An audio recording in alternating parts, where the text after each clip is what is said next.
Hello, Durud and Shalom. We be live. Welcome back, everybody. We have a lot of news to get into, important news. Beginning off with the MEK. They have launched a terrorist attack in Mashhad at Supreme Leader Khamenei's funeral. Yes, that is true, Armin. They have launched a terrorist attack and so far have eliminated a number of Basiji IRGC officers. These are confirmed by both sides. Previously, before the terrorist attack began at Khamenei's funeral, we heard broadcasts in the streets of curses on Khamenei and Hail Rajavi. Then the attacks began, and so far we have confirmation of multiple IRGC officers being eliminated. On the other end of the country, towards the southern coast, it seems like neither Israel nor the United States have claimed that tonight they have struck. Both countries have come out specifically and said the strikes and explosions in the southern coast of Iran are not us. We didn't do that. That leaves only one other possible candidate, the Persian Gulf countries. We largely believe that Kuwait, Bahrain, and the United Arab Emirates have conducted attacks tonight on the southern coast of the Islamic Republic. Neither Israel or US, again, I repeat, have confirmed that they have attacked tonight. They specifically stated that they have not. These statements from both countries came only an hour after Trump and Netanyahu had a phone call tonight. As well as some other strikes, we have a targeted assassination in the city of Ahvaz in the southern coast of Iran on a high-level senior official in the Islamic Republic. And we can show you the aftermath of these strikes of tonight from the various videos that we've gathered. On the other end, in the Strait of Hormuz, the IRGC has once again said that we control the flow of traffic, no one else, and the strait is closed to all ships that are going to go in any other route. The US has come out again, CENTCOM, and refuted this claim. However, the flow of traffic in the Strait of Hormuz has halted down to a mere 5 ships. This is not looking so good for the United States at the moment in terms of oil flow. We also have all of the clips compiled together of what Trump was saying in the NATO summit yesterday. So we can go through those at a later point and judge his tone and see how much patience he's lost. So let's begin with the most pressing piece of news, which is happening as we speak in Mashhad, in the northeast of Iran, where the MEK, the Mujahideen, communist terrorists, have conducted out a terror attack. And we can see this here. So I'm going to bring you guys to the part of the video where you can hear the broadcast. So guys, take a close listen to this.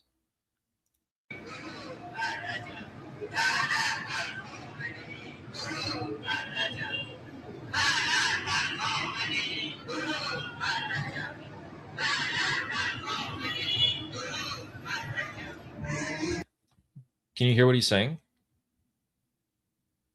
لعنت بر خامنه‌ای درود لعنت بر خامنه‌ای درود بر رجوی. Yes. Yes, they're saying curse to Khamenei, hail Rajavi. Rajavi is the leader of the MEK terrorist organization and responsible for the attacks conducted tonight. I can't show you the aftermath of the attacks because they will remove us off of YouTube. They are quite graphic images of the IRGC officers slain on the street with multiple people taking pictures. You can imagine the rest.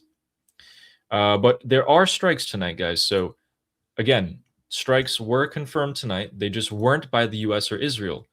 And no other country has officially taken responsibility for these strikes on the southern coast of Iran, which leaves, again, only one candidate. So let's go down into it. And let's start with Bushehr. Bushehr was hit pretty much nonstop until a few hours ago. Then there was a pause. During that pause, the US and Israel did state that they have finished their attacks. But then we can see that the attacks picked up once again. This is not the US and Israel. If we go with what common sense dictates, and it does happen to be Kuwait, Bahrain, which largely a lot of analysts are saying that these explosions were not caused by airstrikes, they were caused by artillery strikes, then we can see that the Persian Gulf Arab countries, some of them, have thrown in their lot. They have cast their die and have committed to the bit to have the Islamic Republic fall. So far, we have not seen them openly strike like this. The United Arab Emirates and Saudi Arabia conducted some limited strikes during the 40-day war, but nothing of the sort like right now. This leads me to largely believe that some sort of big decision has been made. And if we go back to last week, where I told you guys that there was a conference in Manama in Bahrain, we saw that the result of this conference was laid bare this week. Here you can see CENTCOM Commander Brad Cooper meeting with the leaders of the Persian Gulf Arab countries and other Arab countries in the Middle East. 1 week later, we have Kuwait and Bahrain and United Arab Emirates and a lot of other Arab countries on board. Syria, which is largely a proxy of Turkey, has been acting quite well against the IRGC so far, to the extent that it can. Given that the F-35s are going to Turkey, confirmed by Trump, we can probably conclude that in return, Syria is going to be barring or acting against the IRGC in a more forceful manner, as well as Turkey. Something must have been promised to Donald Trump for him to have given these F-35s over to Erdogan, the president of Turkey. Things are shaking up in the Middle East, and as I just stated, we had a phone call between Donald Trump and Benjamin Netanyahu. So if we go over to Israel here, we can see this report. So they not only called yesterday, they also called tonight. So it seems like Israel is fully coordinated and on board on all of the strikes that are happening. Right after this phone call, Bibi Netanyahu went ahead and made a speech. And his speech is this. He came out and made an extensive speech saying that the Islamic Republic is not over yet. We have not finished them. There is more to come. We have done this. Israel has done that. We are going to continue to be leaders in the Middle East, etc., etc. But also, most importantly, he is going to add a whopping 350 billion shekels to the defense budget of Israel in the next 10 years. He is going to also create an entire new weapons and military industry in Israel, as well as their own in-house made weapons and munitions, and new creations of new brigades in the Israeli IDF. This largely makes me believe that Israel is preparing for a big conflict, potentially with Turkey or other Arab countries in the Middle East in the years to come. There's a lot of shakeups that has happened this evening, and those are largely the biggest pieces of news. Let's go back to Mashhad, where we can talk about the MEK. So, Armin, what are the MEK for anyone who doesn't know? The MEK is a Marxist Islamic cult that is hated by the Iranian people more than even the Islamic Republic. They are at war. The MEK is at war with the Islamic Republic, but they're more at war with the Pahlavi than they are at war with the Islamic Republic. It's a very dangerous, bizarre, death cult that is a combination of the worst ideas in the world of both Islam and communism. And they have in the past couple of years, they have tried to put on a mask by acting like a pro-democracy, pro-freedom group in the West. And many American politicians, unfortunately, many Republican politicians have fell for it. I mean, they didn't fell for it. They got bought out by them. They spend a lot of money buying American politicians on the right, Republican politicians, and they have managed to become very influential in Washington, D.C. It's interesting because they are a Marxist cult, but they're Republican politicians. There are some Republican politicians who support them because of the money that they get paid by them, even though they're Marxist and Islamic. But the Iranian people hate them for many different reasons, including a lot of mass killing of Iranian civilians and also in the Iran-Iraq war, they supported Iraq and they fought alongside Saddam against the Iranian people. And those are some of many of their unforgivable crimes against the Iranian people, which makes the Iranian people hate them with passion. Correct, absolutely correct. And they have conducted a terrorist attack against the IRGC. So terrorists conducting an attack on other terrorists. So far, we have confirmation that at least 3 Basij, these are IRGC suppression forces, the same ones that in January murdered the Iranian people. 3 of them so far have been declared eliminated, with various images and videos of that, which I, again, can't show. But they are still at large. It doesn't seem to be reported that these MEK attackers were shot or arrested. What ended up happening was that they were parading around Khamenei's coffin. They were bringing him to the shrine where there's going to be a private ceremony for the Khamenei family and the top officials. Ghalibaf's there, Ejei's there, Pezeshkian's there. Everyone important is here.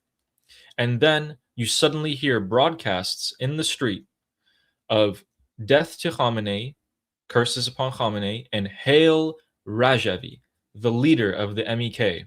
Subsequently afterwards, gunfire rang out for a very long time, so multiple clashes. Again, I'm assuming the casualties are going to be much higher, but several MEK members were wearing military fatigues of the Iranian military and had weapons and were blending in. They then began opening fire and have eliminated multiple people so far. I don't know if there are any civilian casualties, but that is all the information available at the moment. Security has been tightened in the city of Mashhad to the extreme extent, the maximum event that it possibly can be. And all the senior leaders of the Islamic Republic are currently holed up in various buildings and safe houses until the threat is over. This is another stain on the funeral. Not only could the Islamic Republic not bring crowds, but at the very last day where they're supposed to bury Khamenei, they can't even provide security for his event. Right. And they can't even blame it on like they can't even, the Islamic Republic can't even take advantage of this.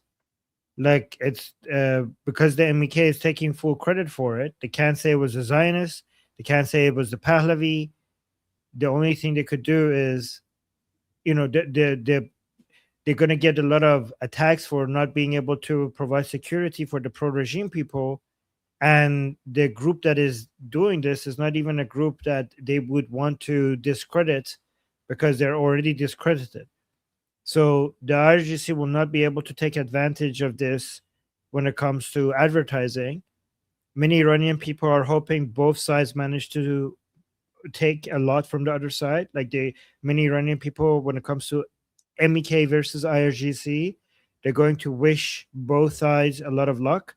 They're hoping IRGC took a lot of the MEK out and the MEK took a lot of the IRGC out at the same time.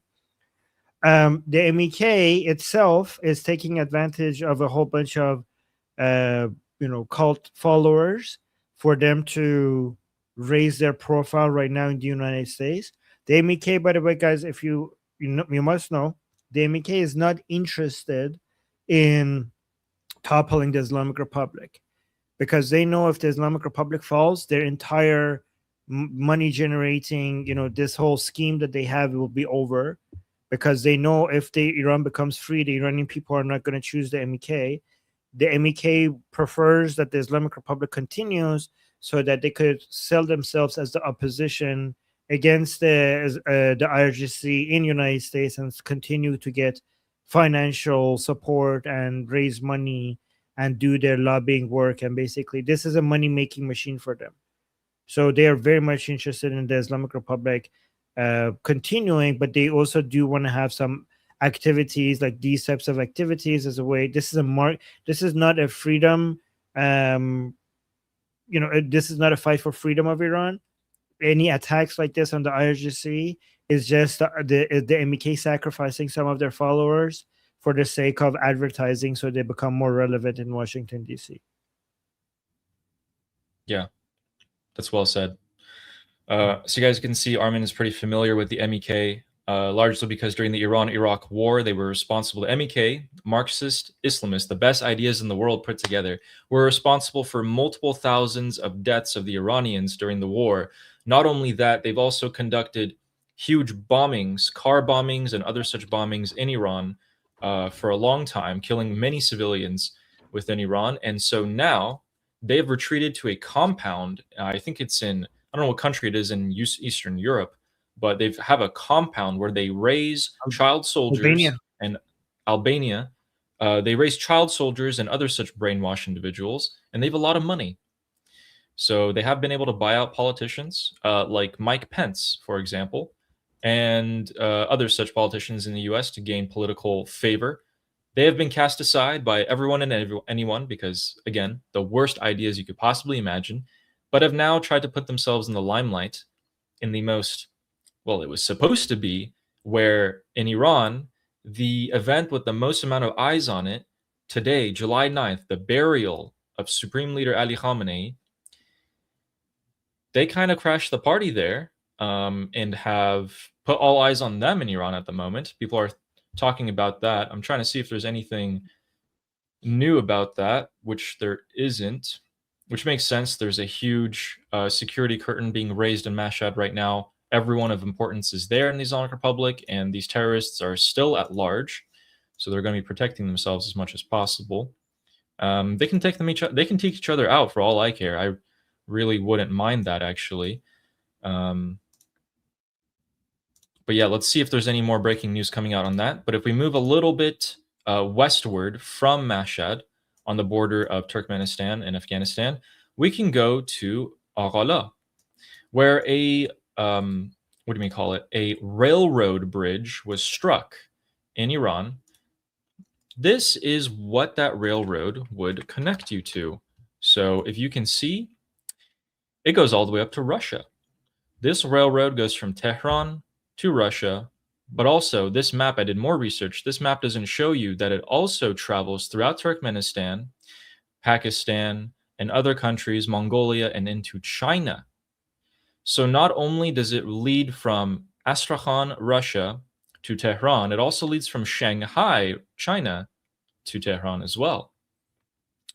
But on a side note, I guess many of the supporters that wanted to go from Tehran to Mashhad for Khamenei's birthday weren't able to, because the train was also cut. So, but that's a significant achievement that the United States did carry out last night by launching attacks in the southern coast of Iran, in the Persian Gulf, probably with a tomahawk or something, and hit a railroad on the northern coast of Iran, signaling to the Islamic Republic that we can hit you anywhere, anytime, across the country, and there's nothing you can do about it.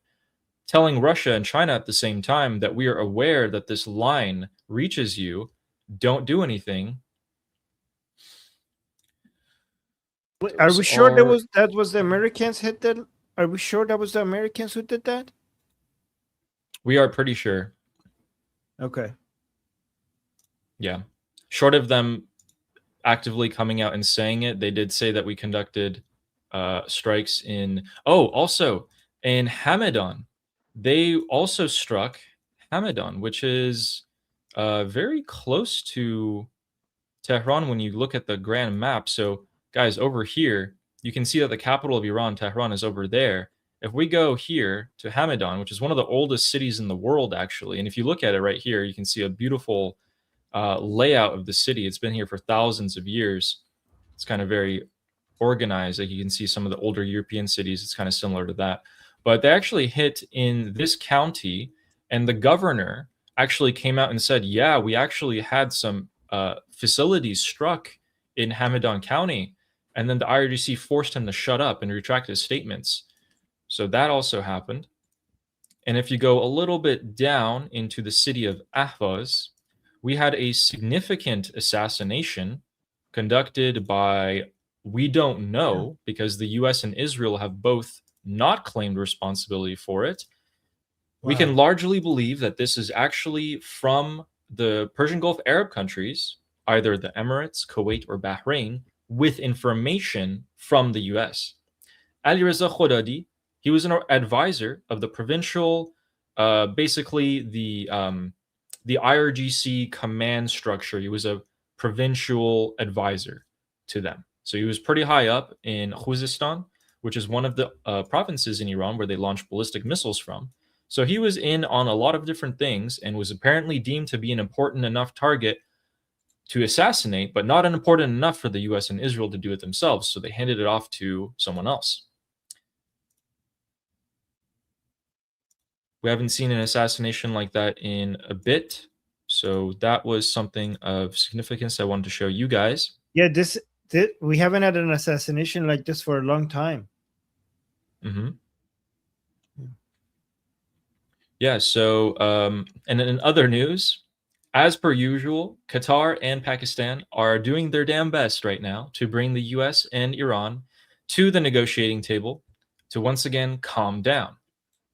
Saudi Arabia is also expressing that it does not mind if the Islamic Republic and the US go back to negotiating, the spineless cowards that they are. We already knew that Pakistan and Qatar had no spine or backbone, but we give a huge reminder every single time that Saudi Arabia seems to open their mouth nowadays. In addition to that, Mr. Ghalibaf, the face of the Islamic Republic, decided to come out and run his mouth as well. He said that America still hasn't learned that bullying and breaking promises are no longer cost-free. Let me put it plainly. If you strike, you'll get hit. Don't flail around pointlessly, or you'll sink even deeper. The Strait of Hormuz will only open with Iranian arrangements, not American threats. So he's saying America's being really belligerent, and frankly put, every time you hit us, we're going to hit you. And the Strait of Hormuz is also under control. Now, these are big, sharp words, but at the end of the day, the situation is that they don't actually control the Strait of Hormuz. You have American warships and Air Force right there. Neither do they really hit anything of importance. So last night, we'll show you what Ghalibaf's statement actually turned out to be. So in Bahrain last night, I put out a tweet, an X post saying, "Good luck, Bahrain," after I heard that they were involved in some of these potential strikes.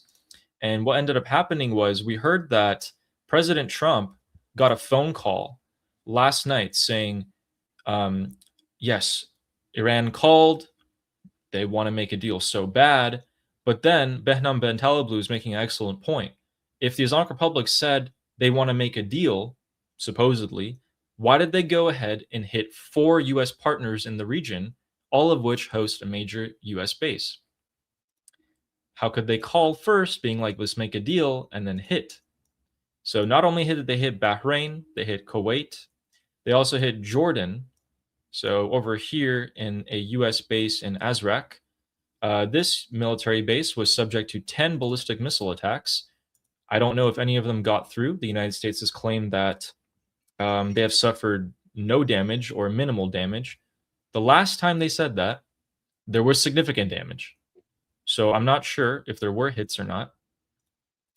But yeah, what do you think about this ridiculous statement that Ghalibaf just made? I mean, it seems really much like he's trying to show he is still the big dog in the Islamic Republic, but at the same time, we know that he's talking to the United States. What's your thoughts on that? Yeah, on top of talking to the United States, what has the Islamic Republic's response to all of this been? Like, have we seen Bahrain? Not like, has Bahrain and Kuwait been struck? So they're just taking it? They have a lot of interceptions over the air. Some of the ballistic missiles actually did land. But again, nothing's important to be hit because Qatar and the United Arab Emirates is where the United States Air Force has parked their planes. Not really Bahrain and Kuwait. With regards to President Trump saying that Iran, he said Iran called and they would really want a deal. Did you see that in the plane he also mentioned, but he's not here? I'll have this video. Did you see this video? Because he is confirming that they really want a deal, but he's also said this. We have many ways we can win, but we've already won militarily. They have very little left, and they want to make a deal so badly they called. a little while ago, they want to make a deal so badly. I just don't know if they're worthy of making a deal. I don't know that they're going to honor the deal. That's the problem. If they want to make a deal, why do you think they attacked commercial vessels? Because it's sort of crazy, to be honest with you. It's sort of crazy. They're a little bit out of control, but they want to make a deal. Badly. We have many. So, yeah. So he's saying they really want to make a deal, but I don't know. I don't think they could trust these people. So there you go. I'm starting to think that a lot of, so guys, one of the advisors to JD Vance is Trita Parsi on the Iran issue. Trita Parsi is the Islamic Republic. He is literally the Islamic Republic. The fact that someone like that was able to be talking into the ear of the Vice President of the United States means that some sort of influential words spoken by him did reach the words of Donald Trump eventually. That, so IRGC infiltrations of the U.S. administration, Qatar being a Weasley snake, Pakistan, who both of these countries are claiming that they're impartial, that they're neutral, but then Pakistan lets the Islamic Republic park their Air Force planes in Pakistan to not get hit by the U.S. They give aid, they gave weapons.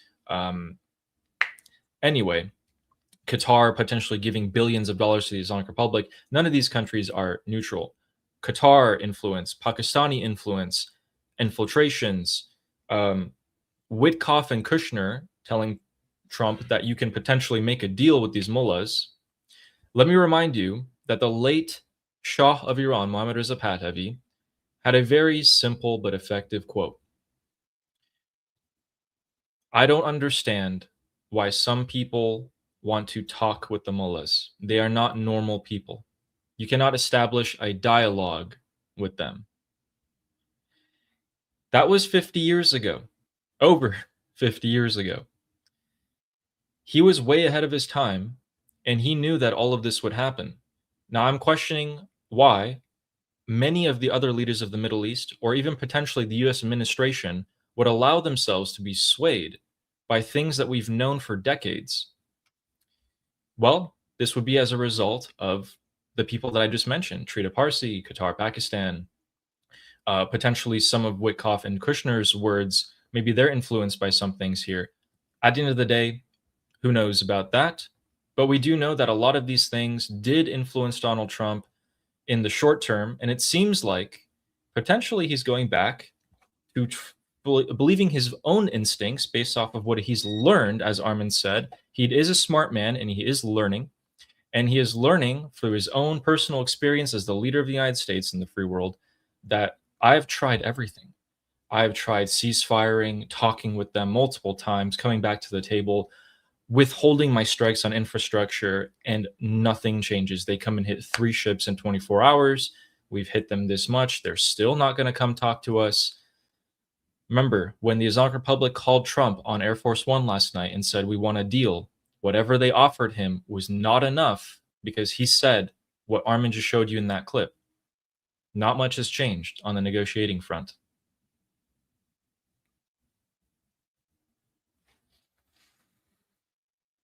Yeah. So we have the Arab leaders that had that conference last week, and now you see some of the Persian Gulf Arab countries on board and striking the Islamic Republic. The significance of that is what, Armin? Does it mean that they've made a decision here? They're striking back. You know, that's going to invite some more pressure on them. 100% sure it's them. Like, we're 100% sure, because this would be a pivotal moment. Like, this is earth shattering. This is like, this so here's the cannot be thing. done. We're like 99% sure. We're not 100% sure. The facts that we have are this: Israel and the US have claimed it wasn't us. We didn't strike tonight. It was not us. And then there was a lot of talk and sayings that we are seeing like airstrikes and planes come in from this direction. Some of them had their lights on, which is very unprofessional, but there were some different non-normal actors involved tonight. And a lot of people are pointing towards the Persian Gulf Arab countries who have not denied the accusations so far. Interesting. So let's you know what? Let's wait on full confirmation on This- that before we Yeah. make If our this is verdict. true, that means that they're not interested in. Like they're gonna. This means that United States can, because it's not just because a lot of people say Israel drags the United States into these conflicts and it doesn't, right? But I think these countries. This means that even if United States wants to have some periods of ceasefire, these countries, if they're not interested, that means United States would have to go to one way or another has to solve this militarily. Because even if United States wants to not escalate, if these countries are like, we had enough, we want to escalate, then it would drag the United States into military confrontation as well. Yeah. And you know, that also makes sense because Israel just said that they're gonna like multiple times more increase their military budget. They're gonna create a whole military industry for creating ammunition. Not only does that mean that they're preparing for a potential war, but if you want the other countries in the Middle East to come under your security umbrella, you need to sell them weapons. Right. I think, yeah. So quick I think this is looking good. This is looking really good for the Abrahamic Accords. The desperation in pushing back against the Islamic Republic is high. The Americans are very much motivated to eventually keep reducing their presence in the region. Israel will be increasing its military spending and interested in selling to the other countries in the region as long as they come under their security umbrella. This is looking really good for the Abrahamic Accord. Yeah, which absolutely. was President Trump's So idea, by the way. Let's give him credit for that. yeah. So the future of the Middle East as we know it so far is that the big players, as it looks right now with certain stability, are going to be Israel, Turkey. If Iran is freed, then it will be a great player, a big player. And yes, so the United States is probably going to be leaving in the next decade or so to focus more on South America and the Pacific theater with China, which means that Israel is going to have to bump up its security budget and produce more munitions and arms to protect these countries and provide arms for them. They've already started with the United Arab Emirates and Bahrain. They'll get a few more on board, and they'll fight the what Netanyahu called today in his speech the Sunni axis. Countries like Saudi Arabia and Syria and such these other countries. So with that, I want to take a second here to, and Armin, could you please do me a favor and pull up the school, the discussion group? Guys, we have calls every single day. These are free to join, open politics. We also have premium and VIP sessions as well, where we discuss the politics surrounding the Middle East and other countries beyond. We'll actually give you a Ukraine update very soon, a significant Ukraine-Russia update. But right here, if you click on the link in the description, or if you scan that QR code in the top left, you can join for free and you can talk to us. You can ask your personal questions. My sessions are not recorded or streamed. You can ask me whatever you want. We can have any sort of conversation. And Armin here has sessions every single day for a couple of hours. Those are recorded, and you can also ask him whenever you'd like there. So, yeah. So, guy, if you want to find Ali's sessions, if you go to the calendar, if you look at the ones that has Ali's picture on them, those are Ali's sessions. Yes. Yes. These are and very soon I'll be adding a few more sessions as well. So please join. I'd like to see you guys there. And with that, let's give a quick update. Let's go back to the map here so we can show you guys what is going on in the Islamic Republic of Iran at the moment. Right here on the northeastern border between Turkmenistan and Afghanistan, we have a big city, the second largest city in Iran, called Mashhad. And in Mashhad, the hometown of Ali Khamenei, even though he's not really Iranian, he is being put to the dirt today. He's being buried, finally, after 40 days or something of not being buried, which is a big sin in Shia Islam. He was being paraded around, or at least maybe a couple of his fingers left at this point, were being paraded around when the MEK, a communist Islamist cult, decided to infiltrate the ranks of the IRGC with military fatigues and weapons and started opening fire, and have killed multiple IRGC members, armed members who are security during this event, and are still at large. All of the prominent figures of the Islamic Republic are still there, being hidden right now until the security threat is over. The significance of that is that while the MEK is genuinely, they probably have maybe 100 members in total throughout the world, the Islamic Republic is looking really weak internally. They claim that they would bring tens of millions of people into the streets of Tehran, Qom, Mashhad, all the different cities where Khamenei's body was paraded around. They didn't even bring 400,000 people. That's not even, it's like 0.2% of the population of the Islamic Republic. We thought that the Islamic Republic had 5% supporters a few months ago. Recently, we were like, okay, maybe they have 1%. It's not even 1%. By the way, that 400,000 number, that's with security forces. That's with them importing people from Afghanistan, India, Bengal, Pakistan, Iraq. That's with them importing that, providing them free food, free housing, free transportation. 400,000 people showed up in Tehran for this. What an absolute embarrassment, to the point where even prominent figures in the Iranian opposition, so that would be us, opposed to the Islamic Republic, were surprised that so few people showed up. And this might be redrawing some of the plans that some people had for the internal uprisings to come. If the support of the Islamic Republic is so low, does that open other doors? We also managed to see more Trump bounties. So I'll mute that. On these posters, as you guys can see, it says $100 million reward to kill Trump, Netanyahu, Pete Hegseth, and Dan Kane, the leader of the armed forces, right under, Pete Hegseth and Trump. Dan Kane's probably like, what did I do? Like, I haven't seen my name there before. This is the first time I'm seeing Dan Kane there. $100 million. These guys, they don't have that much money, but hey, maybe someone's going to believe it. And I do believe, Armin, that this is actually causing Trump to start changing his mind as well. He has been, you said this yourself. Do you want to say it, where he's been assassinated multiple times and etc.? Yeah, so President Trump came out and confirmed that he thinks that he's number one on the Islamic Republic's list to assassinate. And he says that he finds himself lucky for him to be alive right now. He also says that they might get him at some point. And I don't think he's exaggerating. I think that this is a really serious threat. And I don't know why more people are not talking about this. A lot of people are talking about these threats by the Islamic Republic as if like, oh yeah, sure, in your dreams.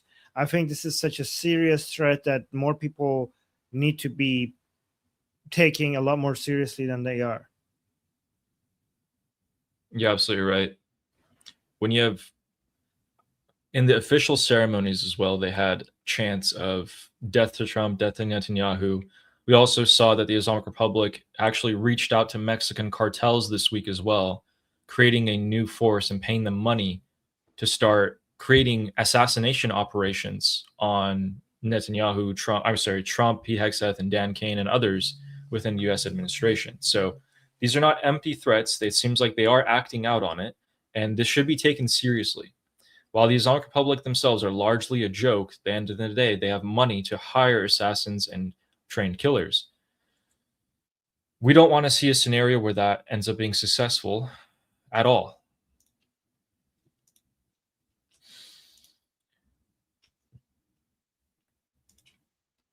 So with that, the Strait of Hormuz situation currently is that the first ship of the day, and actually of the last, probably 16 hours, has passed through the U.S.-controlled corridor of the Strait of Hormuz, being the only one, an Indian flag ship, World Godavari. All other ships that have transited are going through the IRGC coordinated route out of fear of being struck by the IRGC. Previously, more ships were going through the southern part, the U.S. corridor, But even with the US protection, tankers, jets, warships around, the US still wasn't able to stop the IRGC from hitting 3 ships consecutively within the matter of hours, leading to a decrease of trust of the US military in the Strait of Hormuz, and largely ships have either completely stopped moving or are moving through the IRGC route. Quick fact about that. I'm going to pull up this for you guys so you can take a look for yourselves at the ship. But also, it doesn't really matter. Sorry, what was that? I think there's a new update from regarding. Okay, so I don't know if this separate from what we said before. Yeah, no, this is the same. Just wanted to double check. Because people were talking about a checkpoint. People in the chat were talking about a checkpoint being targeted. They're asking us to cover it, but in Mashhad? Yeah, but I think that's the one that we already covered. I just wanted to see. Yeah, so that's the communist Islamist attack. There was 2 different checkpoints that were attacked. Yeah. So this is the flow of traffic in the Strait of Hormuz today. Sorry, the last 24 hours. You can see that the ships are pretty much avoiding the southern corridor where the US is. There's a lot of spoofing as well, which is where the GPS just kind of freaks out. Most of the ships are going up to the top where the IRGC coordinates with them. And most of them are just kind of waiting around to see what happens. I'll play that again from the beginning. You guys can kind of see for yourselves. So the strike started, and then boom, everyone started avoiding that. Yeah. Keynote, if you have ships going into the Strait of Hormuz, that's pretty important because they're able to load up oil. Even if they have to wait there for a month or 2 to get out, that's fine. But the ships getting out right now are not too important. Why do you say that? Because there's an abundance of oil in the market right now. There's so much oil that they can afford to cut down the prices of oil. And so the price of oil is stabilized, even though a lot of ships have been hit recently. China, which largely bought 90% of its foreign exports from the Islamic Republic of Iran after Venezuela fell, is now starting to buy from Saudi Arabia, who massively undercut the Islamic Republic. A lot of oil is currently floating around Singapore, just waiting in the Pacific Ocean and the Indian Ocean to find buyers.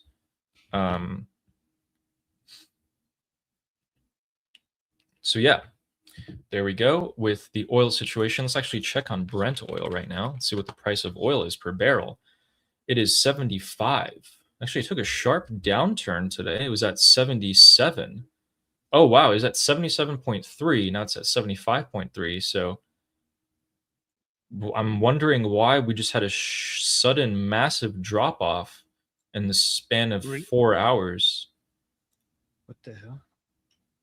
So does that mean that ships have been moving with their transponders off? We've seen that before. Interesting.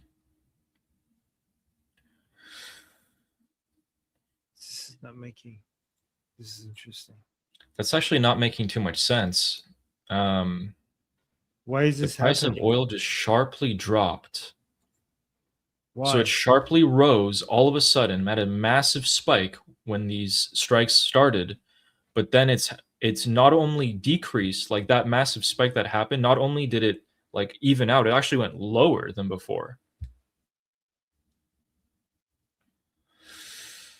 My best guess is that the oil that's currently sitting on the ocean by all these ships that did manage to go out have been sold.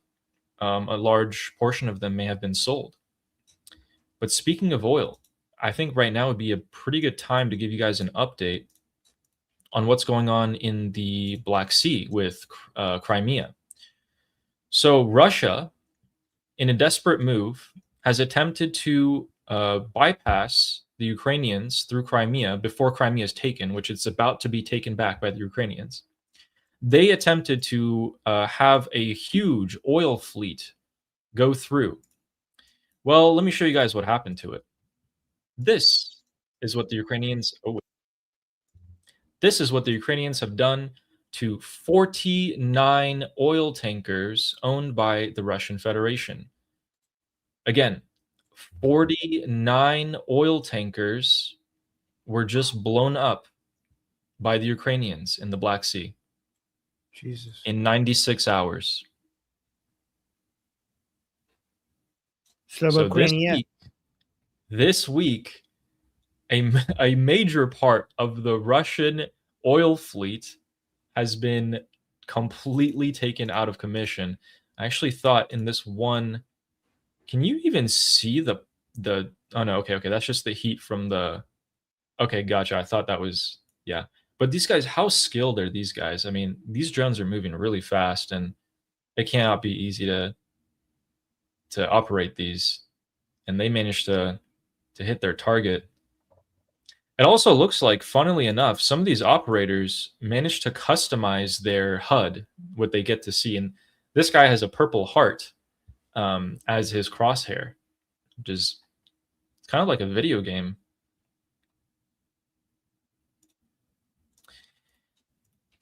So, trying to see here, going back to the map. So yeah, that's, speaking of oil, that's not going to help the oil markets. You have every single major oil refinery in Russia on fire or destroyed, from St. Petersburg up here, even all the way over here. The Ukrainians actually managed to outdo their long-range record by over 100 miles a couple days ago and strike another oil refinery on the east coast, or in the eastern portion of Russia. The Black Sea is pretty much dominated by the Ukrainian drones at the moment, and Moscow is still coming under drone fire. They're not going to be coming to the help of the Islamic Republic with any sort of meaningful help. They are drowning at the moment, and Putin has declared an emergency meeting with his advisors yesterday. I wonder what they could be talking about. Who knows? But regardless, that railroad was hit, linking the Islamic Republic to China and Russia. That bridge was taken out. And that brings us to the majority of the breaking news today. Other than the foreign minister of the Islamic Republic that just took off in a plane heading westward out of Iran. We don't know where he's going. There's no route on flight radar determined yet, or who he's going to go talk to.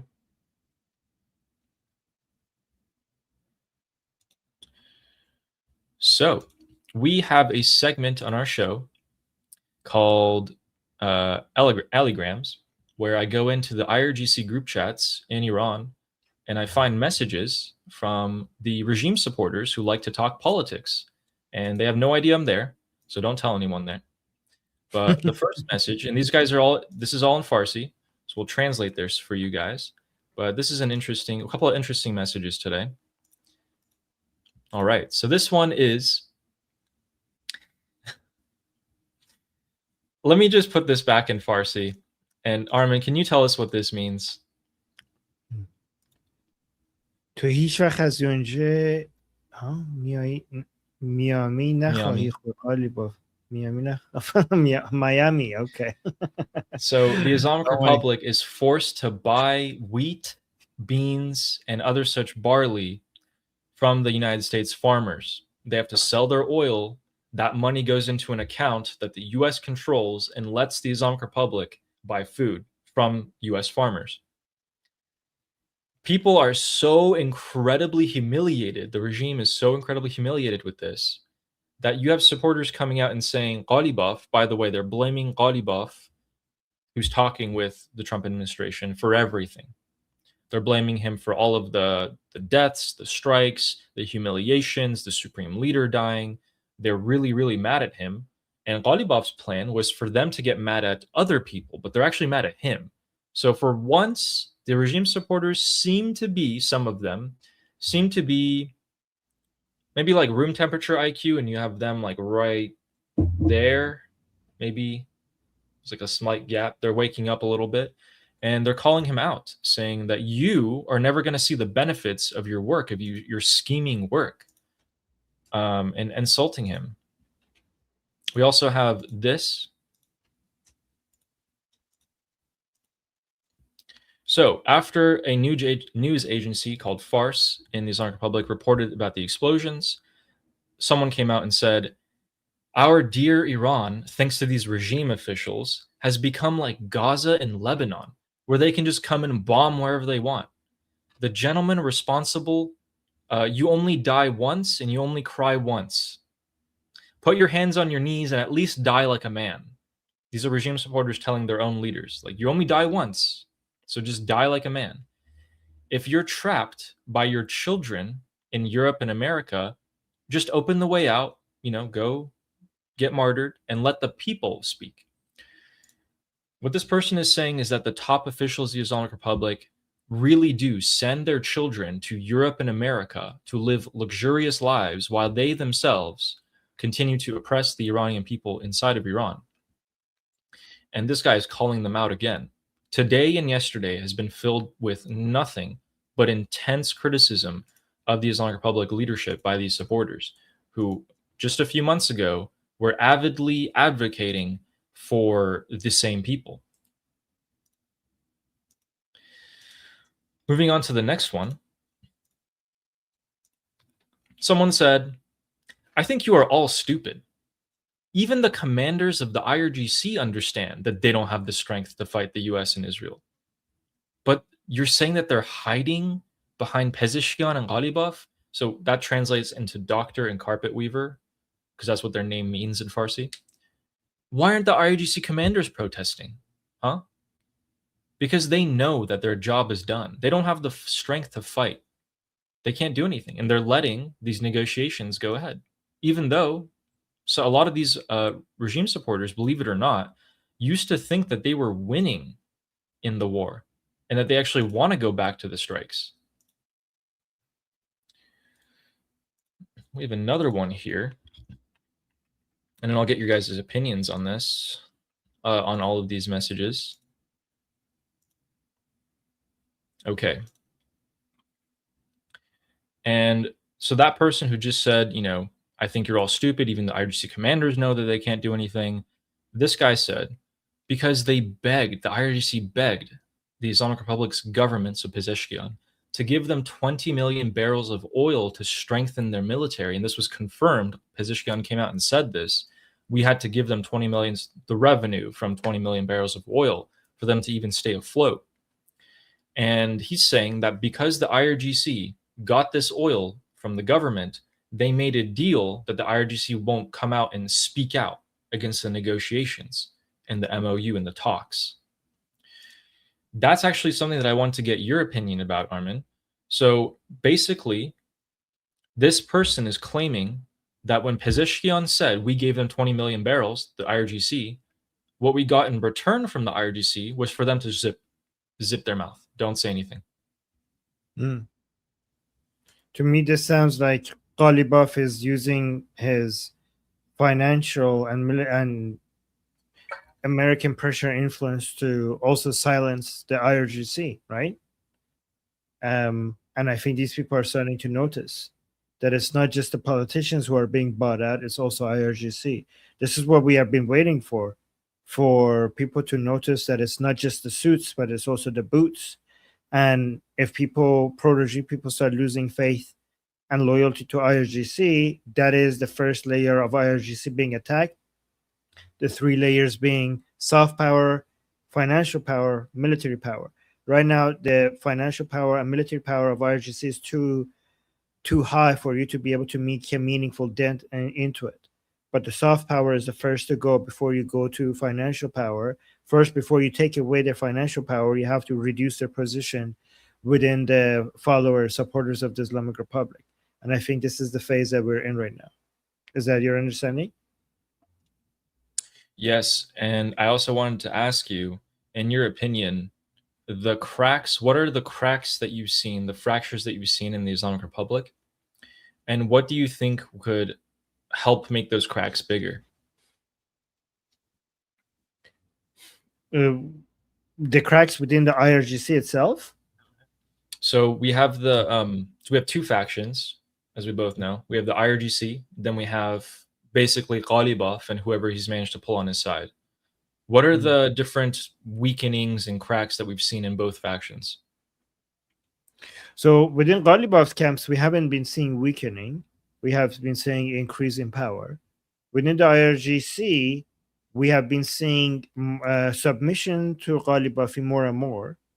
But what we need to, because we saw Mousavi, Abdullahi, Ghani coming out and basically praising the negotiations, right? We see also a lot of compromise from IRGC. A lot of stuff that Ghalibaf is doing could not have been done without IRGC cooperation with him.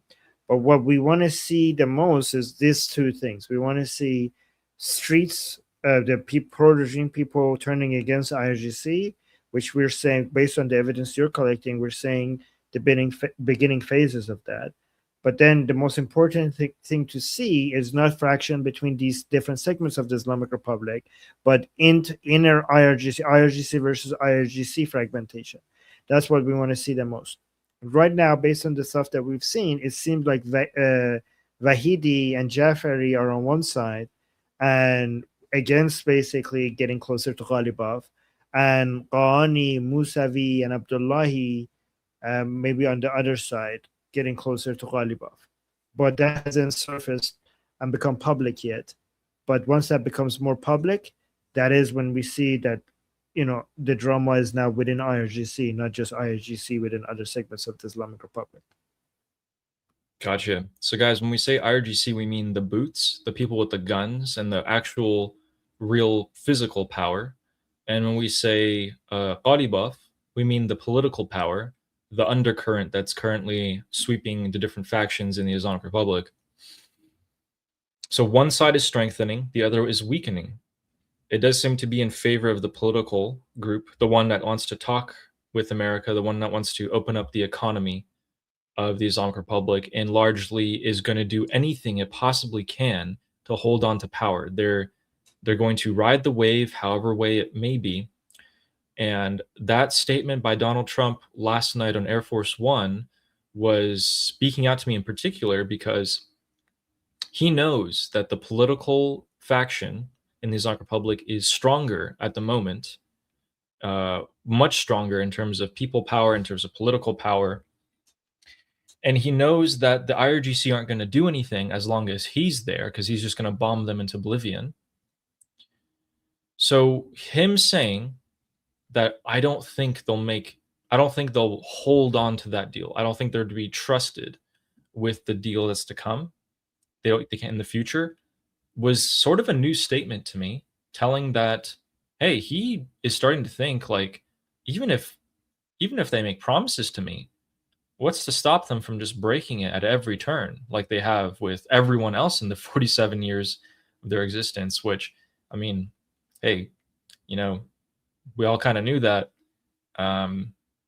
but step in the right direction.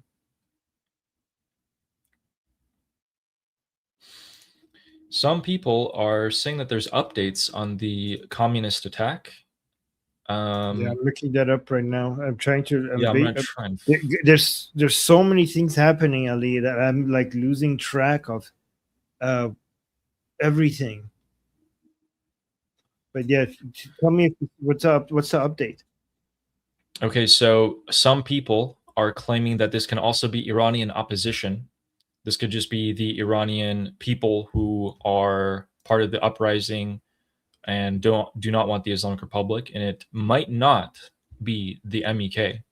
While others are still claiming that this was the MEK due to the evidence of the broadcasting of the MEK slogan right before the strikes began.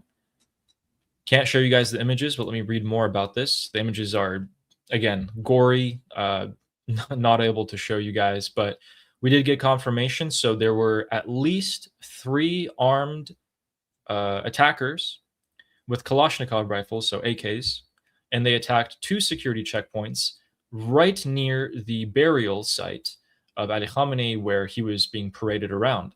This has caused at least 3 Basij to be eliminated, 5 others to be wounded. If that causes also eliminations, I don't know. And it seems like after the attack began, no group has come out and claimed responsibility for it. So we've got that clarification. So we don't know if this was the MEK. So yeah, the only evidence pointing it to be the MEK is that right before there was the MEK slogan being broadcasted in the streets through megaphones. Afterwards, they have not claimed this attack, and we have seen that eyewitnesses are saying that the youths or that the people who conducted these attacks got into pickup trucks and fled the area, pickup trucks and motorcycles, and fled the area. So they have not been caught yet. Now, if that information is also okay, so we have another Basij member, so that brings it up to 4.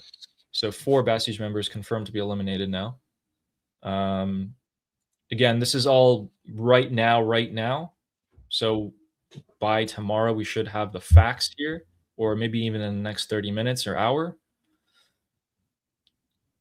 Again, I'm really surprised that pretty often we actually get breaking news right when we go live, whether it is strikes for the past few weeks or months, or the MEK attack, or maybe Iranian opposition attack. That all usually ends up happening right around when we go live, which is why you guys should watch us. If that turns out to be so, let's take a second here. If that is the MEK organization, then this is a confirmed terror attack by the communist Islamists. And we'd have to see where that goes. Are they going to do more of it? Are they going to make statements? What's going to happen? Also, if it was the Iranian people that was the Immortal Guard, that signals a massive change, that they successfully, it seems like, conducted an operation and got out as well. And an area where all the top leadership of the Islamic Republic was, where the supreme leader was being buried, for them to do this and get away would be a very coordinated and unprecedented operation done by the Iranian people. So we'll have to wait and see. Yeah. So I'm getting messages. This is the reason why I'm like checking other things as you're speaking. Yeah, I'm no getting problem. messages from Ali, also Ali in Iran. So he's saying that chant, the MEK chant, didn't have anything to do with the attack on IRGC, because if you look at the video, that chant was from daytime, but the attack was at nighttime. So he's saying that the attack might not be from MEK. Okay. So it might not be. Yeah, I mean, yeah, it might not be from the MEK.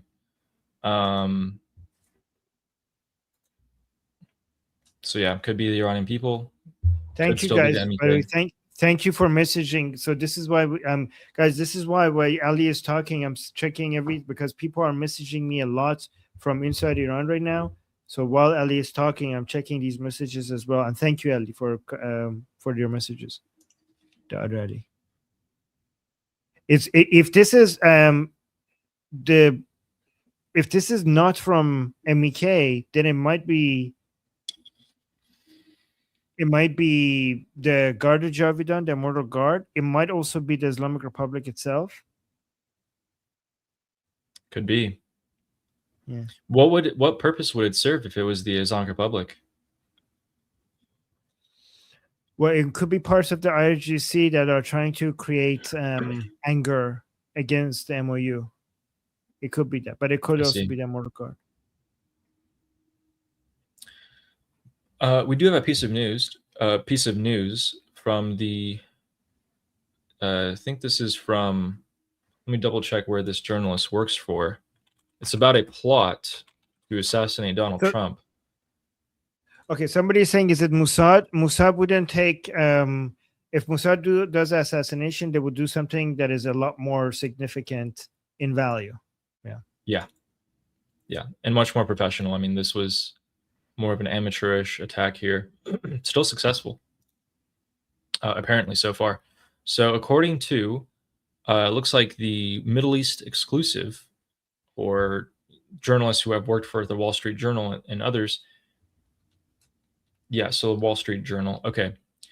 They have reported that according to Israeli intelligence, there was a recent plot that the Islamic Republic was considering to assassinate the US president while he was in Turkey. Donald Trump did come out in statements while he was in Turkey and say multiple times that I'm number one on their list. And I was saying a couple days ago when he was saying that I think he's some sort of information's gotten to him right now, because he's saying that all of a sudden. Someone told him some sort of information that you're being targeted, and he has been saying that. So, with the breaking news over with for now, while we wait for more either explosions. So what's to come right now is our usual cycle. The Islamic Republic is scheduled, like usual, to start launching more ballistic missiles towards Kuwait and Bahrain, and newly Jordan. So that's to come pretty soon. And we actually have a bit of a lull in the news in the past 10-15 minutes here. I haven't gotten much information. So we can read the super chats. Yeah. And our first one is by Fleshy Interloper, saying, pretty sad for the Islamic Republic when the Gulf countries are beating up on you. Yeah, look where they've come. But to be fair, Persian Gulf. They're the Persian Gulf countries, and they've been getting hit for months by the Islamic Republic every week. So they finally done something. Actually, that's a very good point. So the Islamic Republic, you couldn't handle United States, you couldn't handle Israel. It would be embarrassing if you can't even handle Bahrain. If little Bahrain and little UAE are beating you up and you can't defend yourself against Bahrain and UAE, then that is pathetic. Like, forget United States and Israel. These tiny little Arab countries are beating you up right now. That's the level you're at. Yeah. Thank you so much, Fleshy. Always appreciate you. And Jedi is saying the Persian Gulf countries are kicking butt. They are kicking butt, I think. Yes. We don't know. They actually haven't claimed if it's them. We just know that the US and Israel said it wasn't them. So it shouldn't be GCC. It should be PGCC. Okay. It's Persian Gulf. What is the CCC? Countries Club? What is it? GCC. Wait, why is there two C's? I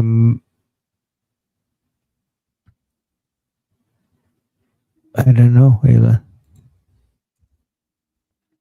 What is this? Interesting. It's Gulf Cooperation Council. Okay, so it should be Persian Gulf Cooperation Council. Gotcha. It's always faster looking at the chat because people just tell you right there.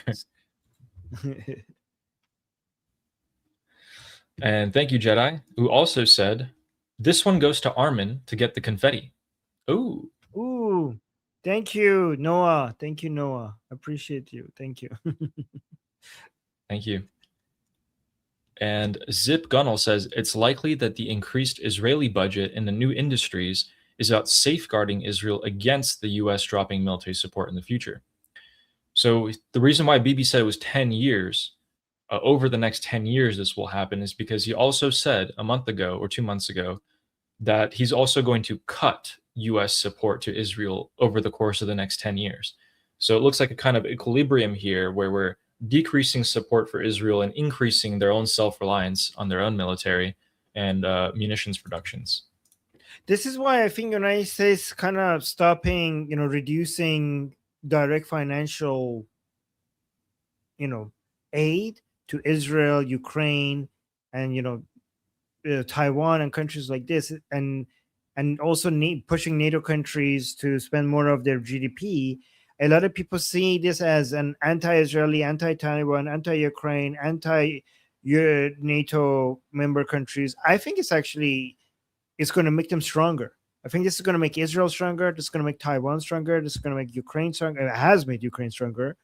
It's going to make NATO member countries stronger if they are wise enough about it to stop being nanny states. But I think Israel is going to get stronger because of all of this. I think this is not an anti-Israel. I think all of these countries are going to use this as an opportunity to spend more of their GDP on their own defense, and they kind of become more self-reliant. Yeah, and that's also why communism. Oh wait, am I muted? No, you're back. No, I thought you were. That's also why communism bad.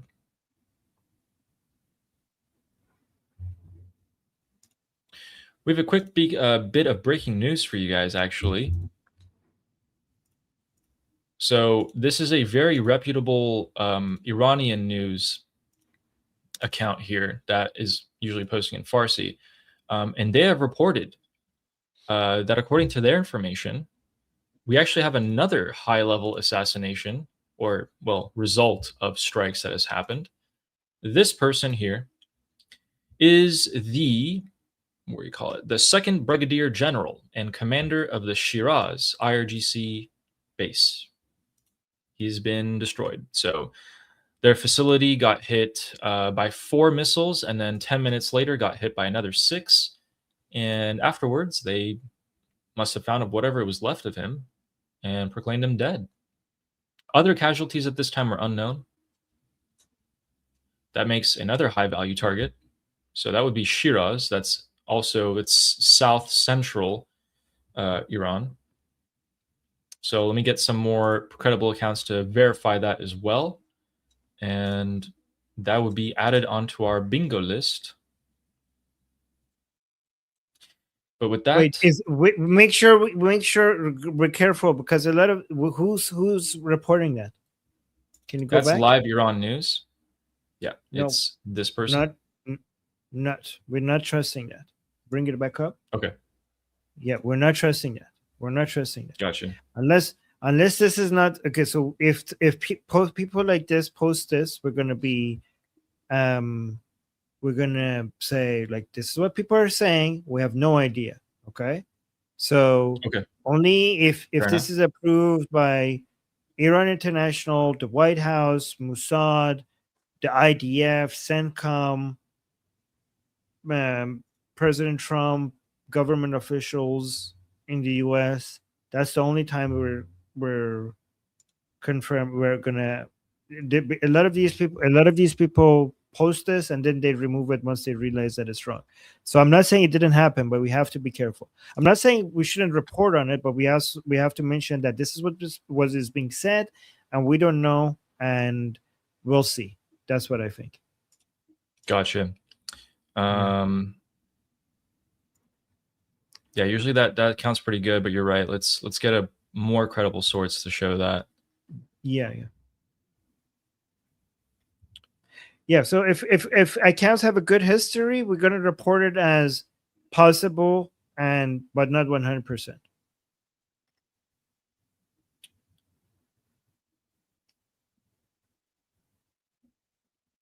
So okay, gotcha. Yeah, I'm not saying. By the way, share it, but always just tell people to take it with a grain of salt. Yeah. All right, and the Persian American Noah has said the MEK throw up emoji. Also, any news on the Kurdish separatists in Iraq? Oh yeah, you're right. There's more communists there. Any chance they will invade? Iran's territorial integrity cannot be broken up. Great question. The Kurdish separatists that launched a several thousand fighter invasion of Iran 2 weeks ago and spanned last week stopped. Their leader attended Supreme Leader Khamenei's funeral, spoke with Ghalibaf, the current, face of the Islamic Republic, and then magically, fighting on both sides stopped. The Islamic Republic pulled back their artillery and forces and armored vehicles, and the Kurds also stopped their fights. We've seen a small-scale skirmish break out since then, and that's about it. Nothing else has happened. We did see that the IRGC put armored vehicles back in the area once the strike started 2 days ago, but no fighting has begun. And largely, a lot of the Kurds are actually very, very upset at each other, which is their usual fashion. They're not unified. There's dozens of groups there on that. So again, the Kurdish separatists' biggest enemy is themselves at the end of the day. Once again, who's surprised? Yeah, they have killed, the Kurdish separatist groups. There's two things. The Kurdish separatist groups have killed more Kurds than than they killed anyone else. Yeah. Yeah. Yeah. And Sarah Ocean, thank you for the super chat saying, I appreciate your thorough and informative commentary, Adijun. We look forward to your daily analysis to get a good grasp on the latest news. Thank you. Appreciate that. Thank you. Thank you, Appreciate Sarah. that very much. And Sarah also said, Armin, your Haviv interview was excellent. Merci. Oh, thank you. Wow, Yeah, do you guys, want to go. put the link to that? Yes, let me go find it. Guys, who watched my interview with Haviv on the Ask Haviv Anything channel? Who watched it? Were you guys happy with it? So here, let me go share. Let me know, because I was very proud of it. I was very actually happy with how it ended up. Thank you, Sarah, for the reminder to share this. Where is Haviv himself here?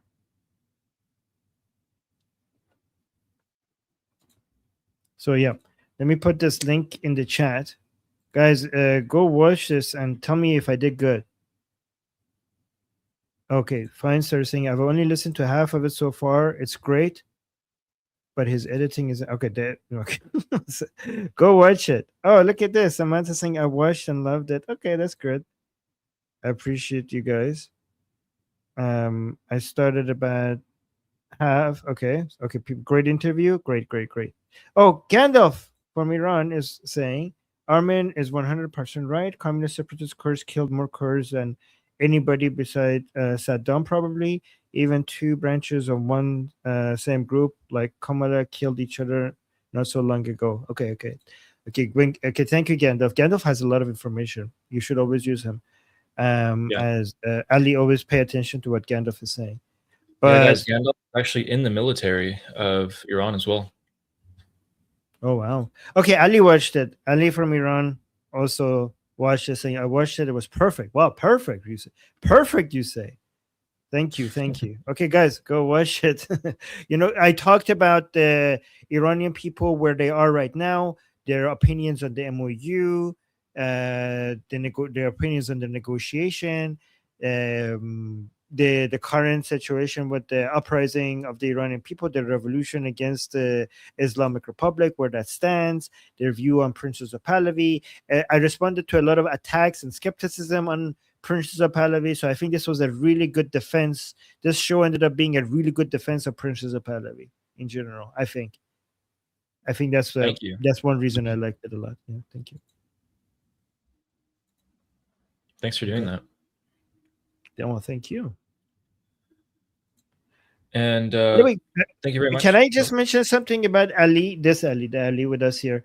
One thing I appreciate about you is that you're constantly correcting yourself, right? So this is really good. Like, we are interacting with the chat, and Ali gets the news, I go get the news. I have, in the previous stream that I was doing, I was corrected about something, and the beauty of doing this live instead of putting edited videos out there is that you create a community of people that are constantly fact checking things for you. And if you get anything wrong, they're always there to correct you. And I think one thing I appreciate about Ali is, like, just like me, he allows people to correct him without being defensive. Like, he allows that to happen. And I really appreciate that about Ali. Oh, yeah. Yeah, absolutely. Thank you. I think it's just generally a smart thing to do. I mean, the information available to you, you should be able to change your opinions. Sure. So thank you so much, Sarah. And Fleshy Interloper is saying, Ali, you forgot to give CENTCOM the go. Yes. I'm not even kidding. You might be right, because today I actually completely assumed that CENTCOM would keep on attacking, and I didn't actually wish for it in my head. And you might be right. You might be right. Thank you, Fleshy. Bill is saying, time to take out the Islamic Republic for good. Yep. Yeah. Yep.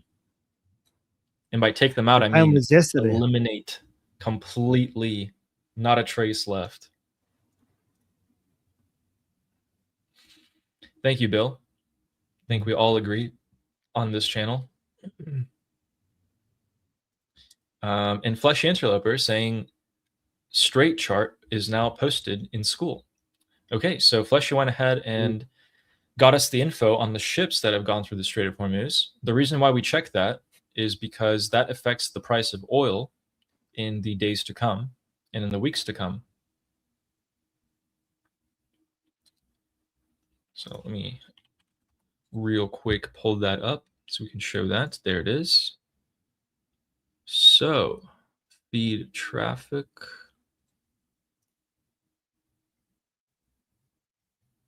Oh, it was posted by BT. Okay. Oh wait, no, that's not it. That's not the one. They meant the feed traffic in the discussion group. Okay.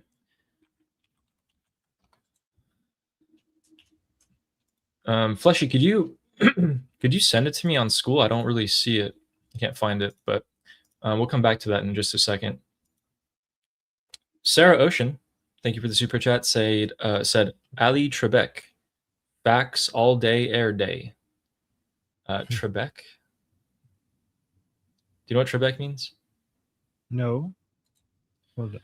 Should I look it up? Trebek. Meaning. Oh.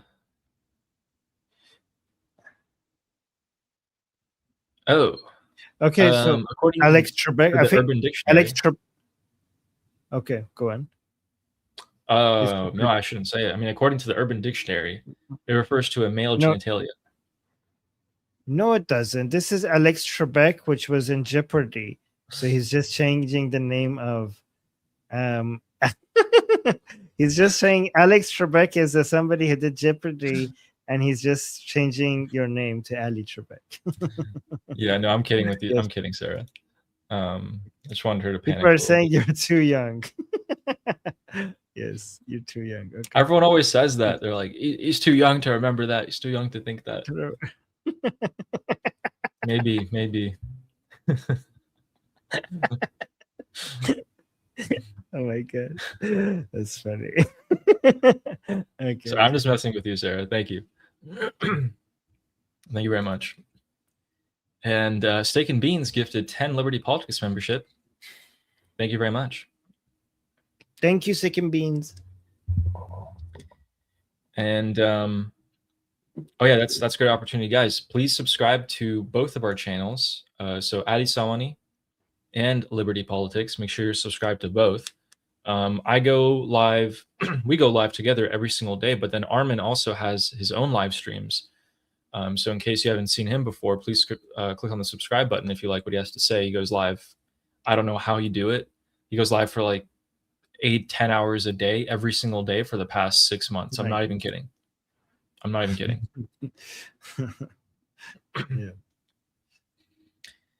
And I think you highlighted this one. Oh yeah, we already fixed it. Okay. Yeah. Gotcha.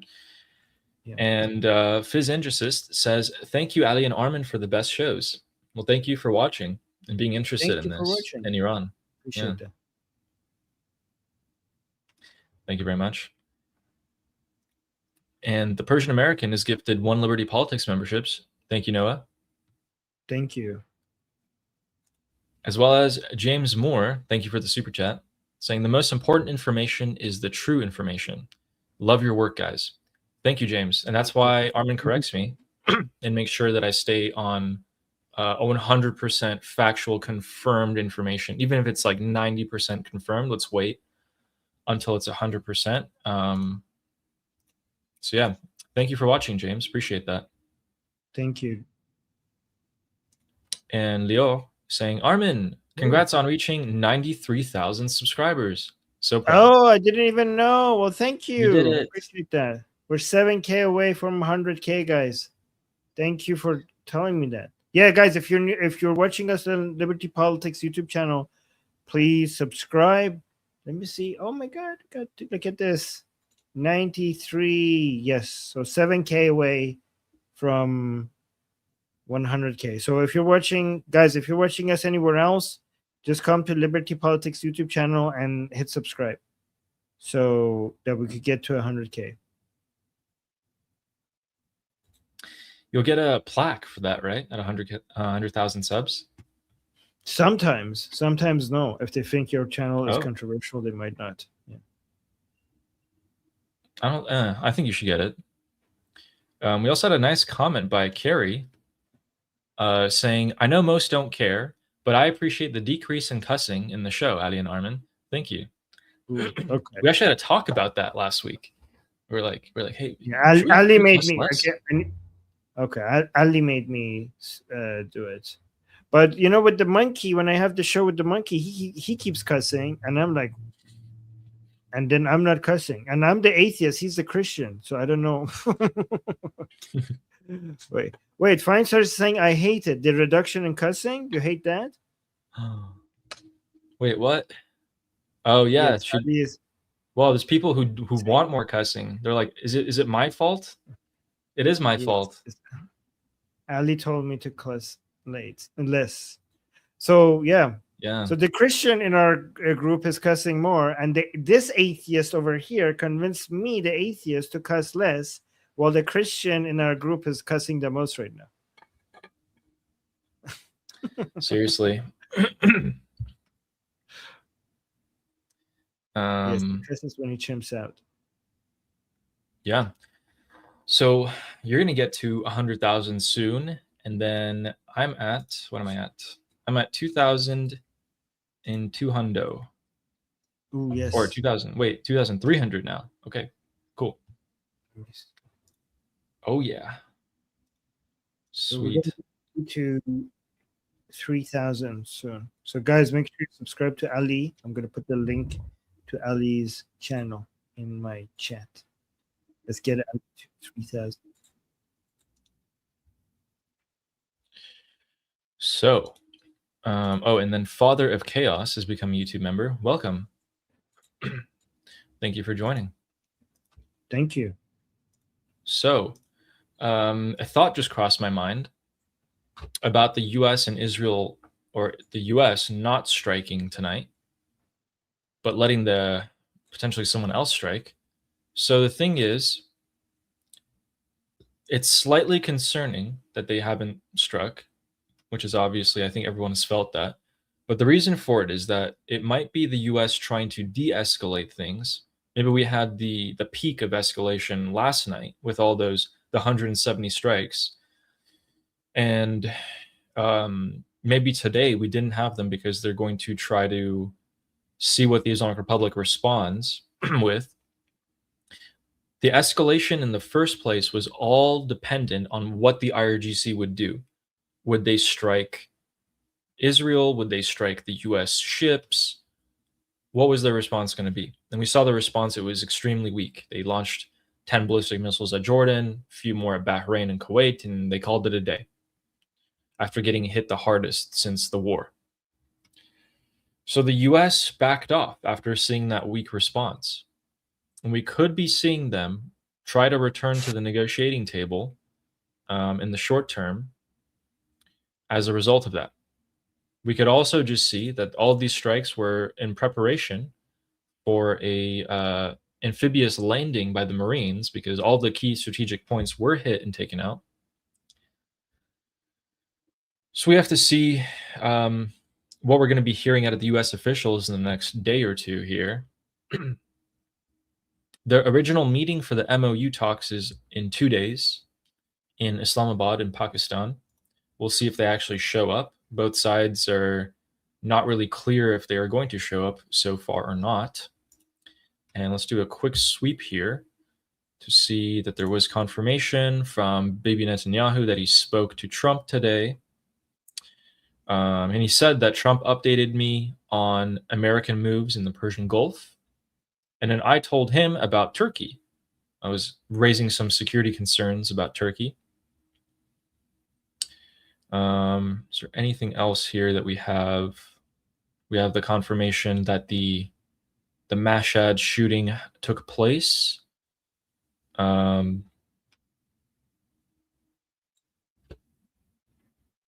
I have an update. Oh. So A reporter asked President Trump how hitting the infrastructure is going to help at all. Yeah, let's see what President Trump responds.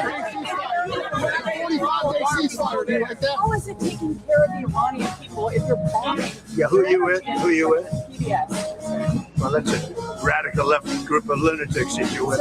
Let me just tell you, very fair question. The Iranian people, when they don't hear bombs go off, they're upset. They want to hear bombs because they want to be free.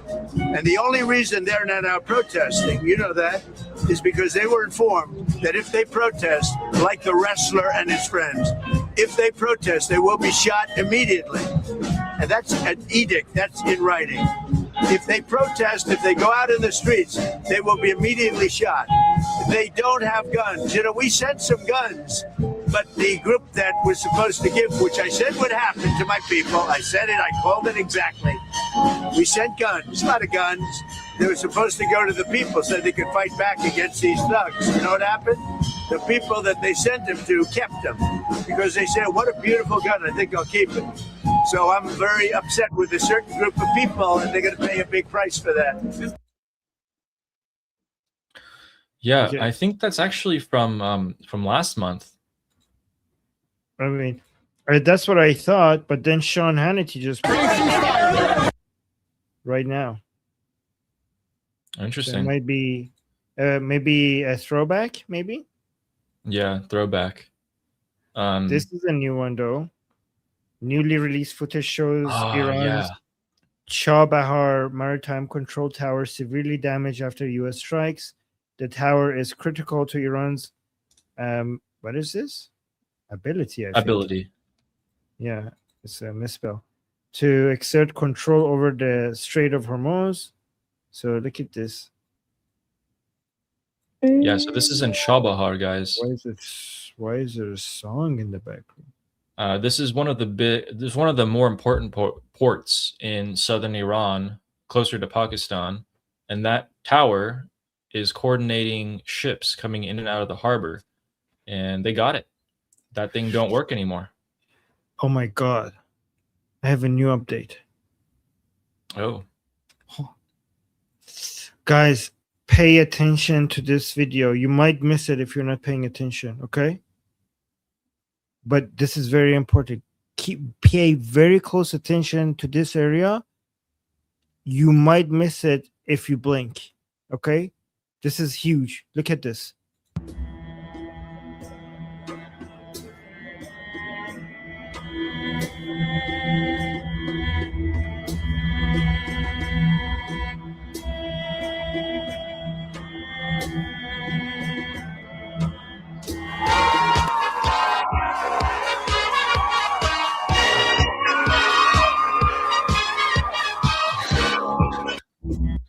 I don't know if you guys did. You guys notice? Oh, you got me. You completely got me. Oh man. I was like, what's going on? Like, are they hitting the box? Like, what's going on?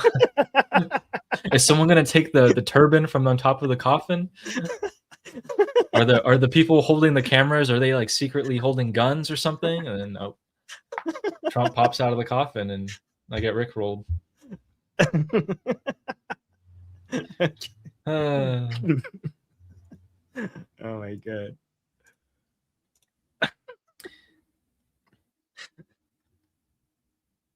I found a compilation of all the clips that were important from Donald Trump's crash out in Turkey. He said all those things about the Islamic Republic. I have the clips about that all put together. I was wondering if you wanted to watch that. Yes, let's do that. Okay. So everything of importance is hither. Nothing wrong with them. And they're a bunch of scum. You want to know that they're scum. And so we don't like them. I don't like them. And they're evil people. And it's the denuclearization of Iran. And we're going to denuke it. We're not going to let them because they're crazy. And frankly, I think we waste a lot of time with them. I think we should just do our business. I don't think they know what the hell they're doing, but they're bad people, very bad people. I think they're incompetent, by the way. Because if they were competent, they would have made a deal a long time ago, like how about 47 years ago. But these are evil, sick people, and we have to rid their cancer. Their cancer. And you know what you do? You got to cut out cancer early. Man, that's the way I feel. The MOU dead. To me, I think it's over. I don't want to deal with them anymore. They're scum. You know what scum is? They're scum. They're sick people. They're led by sick people. And they're vicious, violent people. And if they had a nuclear weapon, they'd use it. As far as I'm concerned, it's over. I'll speak to our negotiators. They want to negotiate. They're good people. Steve Witkoff, Jared Kushner. But they have to come back to me. As far as I'm concerned, it's just a waste of time dealing with them. They're liars. We make a deal. We make a deal. Everyone's agreed. No nuclear weapon. We make a deal. They go outside, talk to the press. They say, we never even talked about it. There's something wrong with them. They're cuckoo. As far as I'm concerned, it's over. And I deal with these guys, and I say, this is from a different school. They're liars. They're cheats. They're sick people. They've hurt their people. They killed 54,000 people as of now that were protesting. You know, when people say, how come they haven't taken over? They can't take over because they're dead. They killed them. Nobody's going to take over. They have no guns, and the other side has machine guns.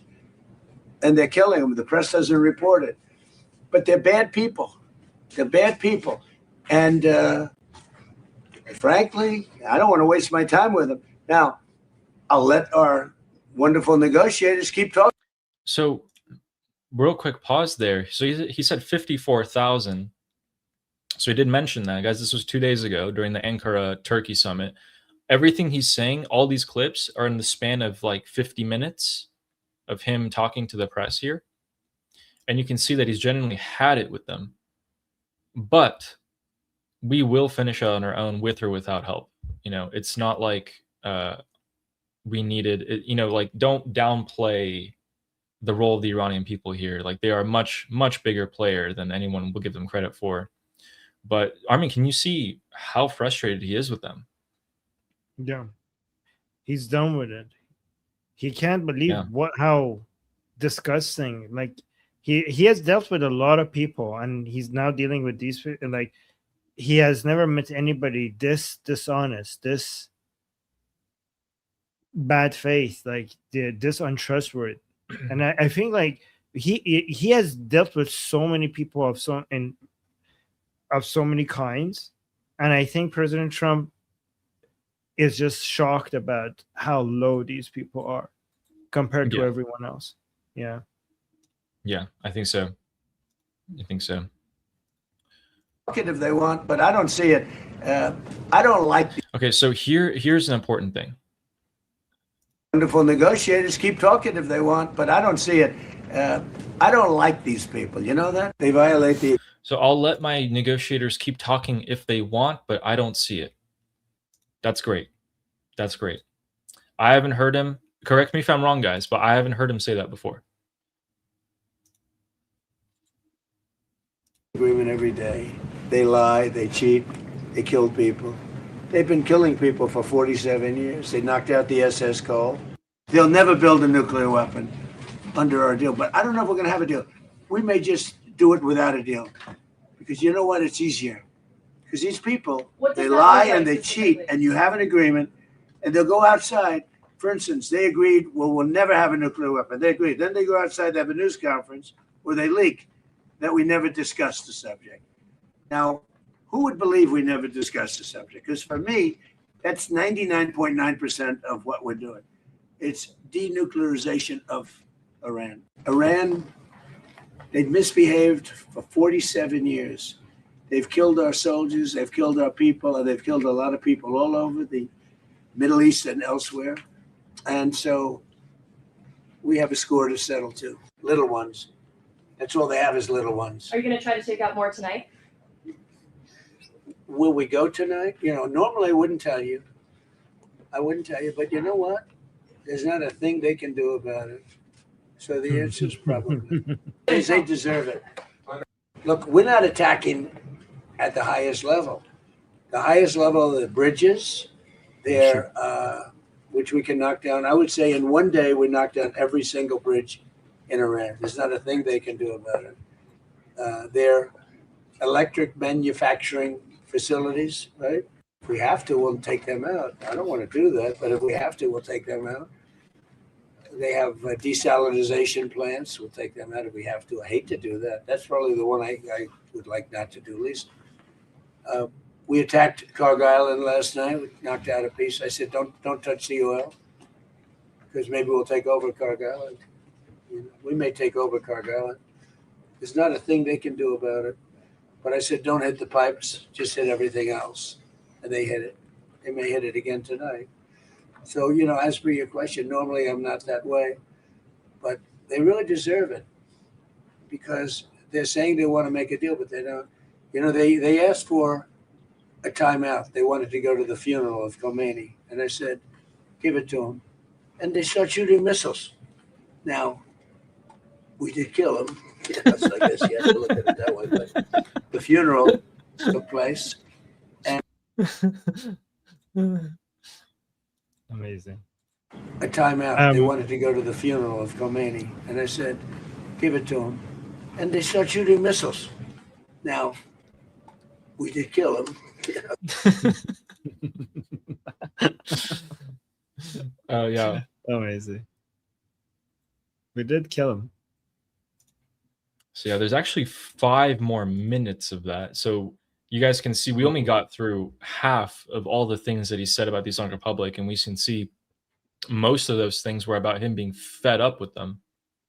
He said a couple of new things. I mean, he said Karg Island before, but hey, we'll let our negotiators talk, but as far as I'm concerned, it's over. Things like that. I haven't heard that before, so hopefully he backs those things up.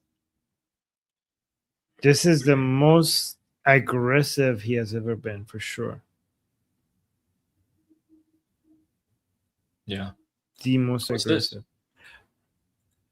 This is child brainwashing by pro-regime people in Iran. You want to see? Yeah. Look at this. This is disgusting. That's Ali Khamenei's picture. This is their son and their daughter. Look at what they're making.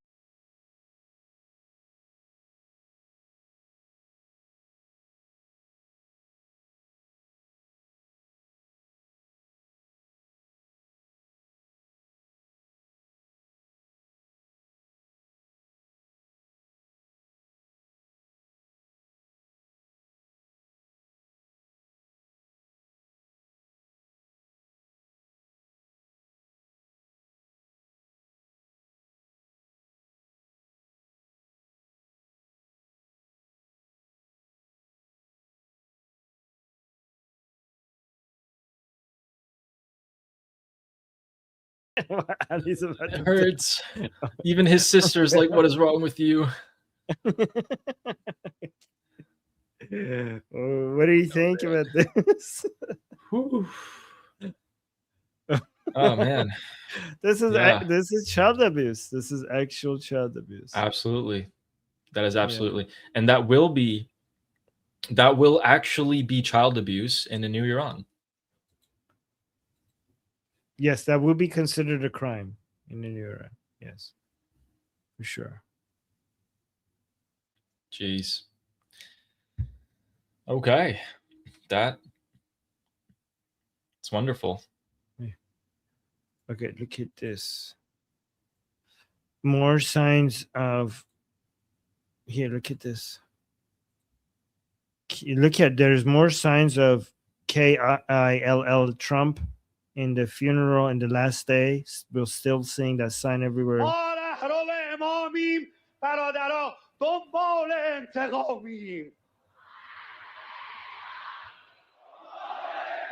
So basically chanting that we're looking for revenge to basically take out Trump.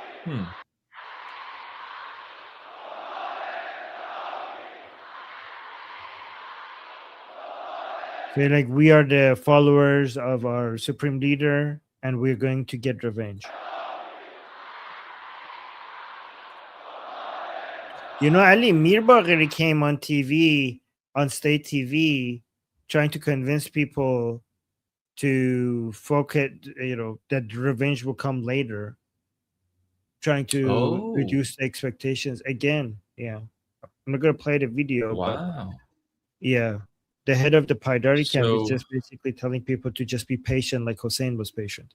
So here, let me actually show. I won't play the whole thing. Let me see if I have the video. Okay, so that makes sense. By the way, Gandalf and Rascal came and said that Rascal sent you something in Telegram, and they'd like you to look at it. But yeah, I will today. okay, it makes sense that the Paidari camp, guys, the Paidari camp are the ones who are like, why do we even have to call it the Islamic Republic? Why don't we just call it the Islamic? Well, they Iran? don't say that publicly. This is what they Yeah. secretly believe. Some of them. They're like, we're not Durka I know. enough. Yeah. So yeah, that makes sense that they're saying that. You know, I feel like they would have said that regardless of Ghalibaf, but now that Ghalibaf's there, it makes sense for them to naturally shift towards him as well. Well, just this guy, just Amir. But so I'll put the video up once it downloads. Okay, there we go. Okay, so I'm not gonna play the whole thing because it's like 4 minutes long, and I want to bore you guys translating this. Let me just mute it. You guys see this guy? So this is Mir Bagheri. This is the most important spiritual leader within the Paidari camp. He was on state TV recently. He came out and said that to get revenge from Trump, we have to work on this for generations. So basically trying to say like it's not going to be soon. It's not going to be soon. And he also mentioned that when Hussein, the grandson of Muhammad, was killed in was going towards the army of Yazid, the leader of the army of jinns, right, came to Hussein and asked him if he wants help against the Yazid army, right? So basically, leader of the good demons. The leader of the good demons came to Prophet Muhammad's grandchild, Hussein, in Karbala, and asked him if he want help to win. And Hussein said, no, you guys don't get it. If I wanted to win against Yazid, I could have just easily, with magic, I could have done an abracadabra and completely won that battle. You don't understand. This is a longer term plan. Like, I'm supposed to die here, right? So Mir Bagheri is saying that just because Hussein had patience, there's a bigger plan here. There's like a multi-generation, multi-100-year plan here. And Hussein's revenge for Karbala is going to happen with the coming of Mahdi, something that is going to happen much, much longer. And even though the good jinns came out and offered help to Hussein, he rejected that, right? Which is kind of, I don't know, crazy Harry Potter, Game of Thrones, Islamic version of that happening over there. But then he was basically telling what he was basically trying to say on state TV is that our revenge is we have to do this based on theological long-term plan. This is about Islam. This is not about your personal desires, right? So he was suggesting that the people who want revenge, he didn't say it directly, but if you listen to what he's saying some people they want revenge for personal desires, not for Islamic reasons. So he's basically suggesting that all of these people out there asking for revenge, all of these people here, they're just are angry with Trump, and they want to, take out Trump now, not because of Islamic duty, but because of their own personal desires, because of the anger that they're experiencing. And that is selfish. I just think this is so to make it easy for people who are not understanding what I'm saying, he's just coming up with a complicated Islamic way to get these people to just tone it down with this revenge talk. We're not going to have any revenge anytime soon. So shut the F up. But instead of saying that, he's just calling them non-Islamic. And this is not in accordance to what Islamically is required, which is interesting because this is the guy, that mullah was the guy that came out that used to say that we will kill half of the world if we have to for reaching our Islamic goals. And the fact that he's now trying to use a sneaky way to basically get people to back off with the demand on revenge on Trump is, to me, the best explanation is that he's been bought. This mullah over here, he's been bought by Ghalibaf. Ghalibaf is basically paying him. And he's just coming up with an Islamic justification for why your revenge is like multiple generation down the line. You're not going to get any revenge anytime soon for Khamenei. So he's just embarrassed all those people on TV right now by saying that they're selfish and just giving into their emotions and stupid for not seeing the long-term plan. Yes, but he didn't say it directly. He said so. He didn't. Okay. So here's an interesting thing. Okay, Ali, the way he talks is a way that these people would not understand. Okay, these people would not understand what he's saying.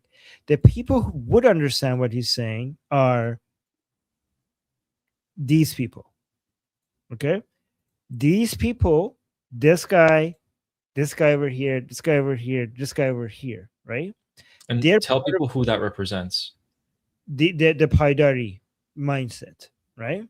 And why are the Paidari like influential? Like, who listens to them? So, okay, that's a good question. That's a good point, right? So these three people are very influential people. They listen to him, the mullah over here, okay? And these people over here, they don't listen to the mullah because they don't understand what he's saying, but they listen to people like these three people, right? Beautiful. So he is not directly talking to these people here. He is telling these people to tone it down on the revenge stuff when it comes to talking to these people. Yeah. He also mentioned in this interview over here, he also mentioned that you need to give people hope, right? You need to talk about these things in a way that makes us look victorious.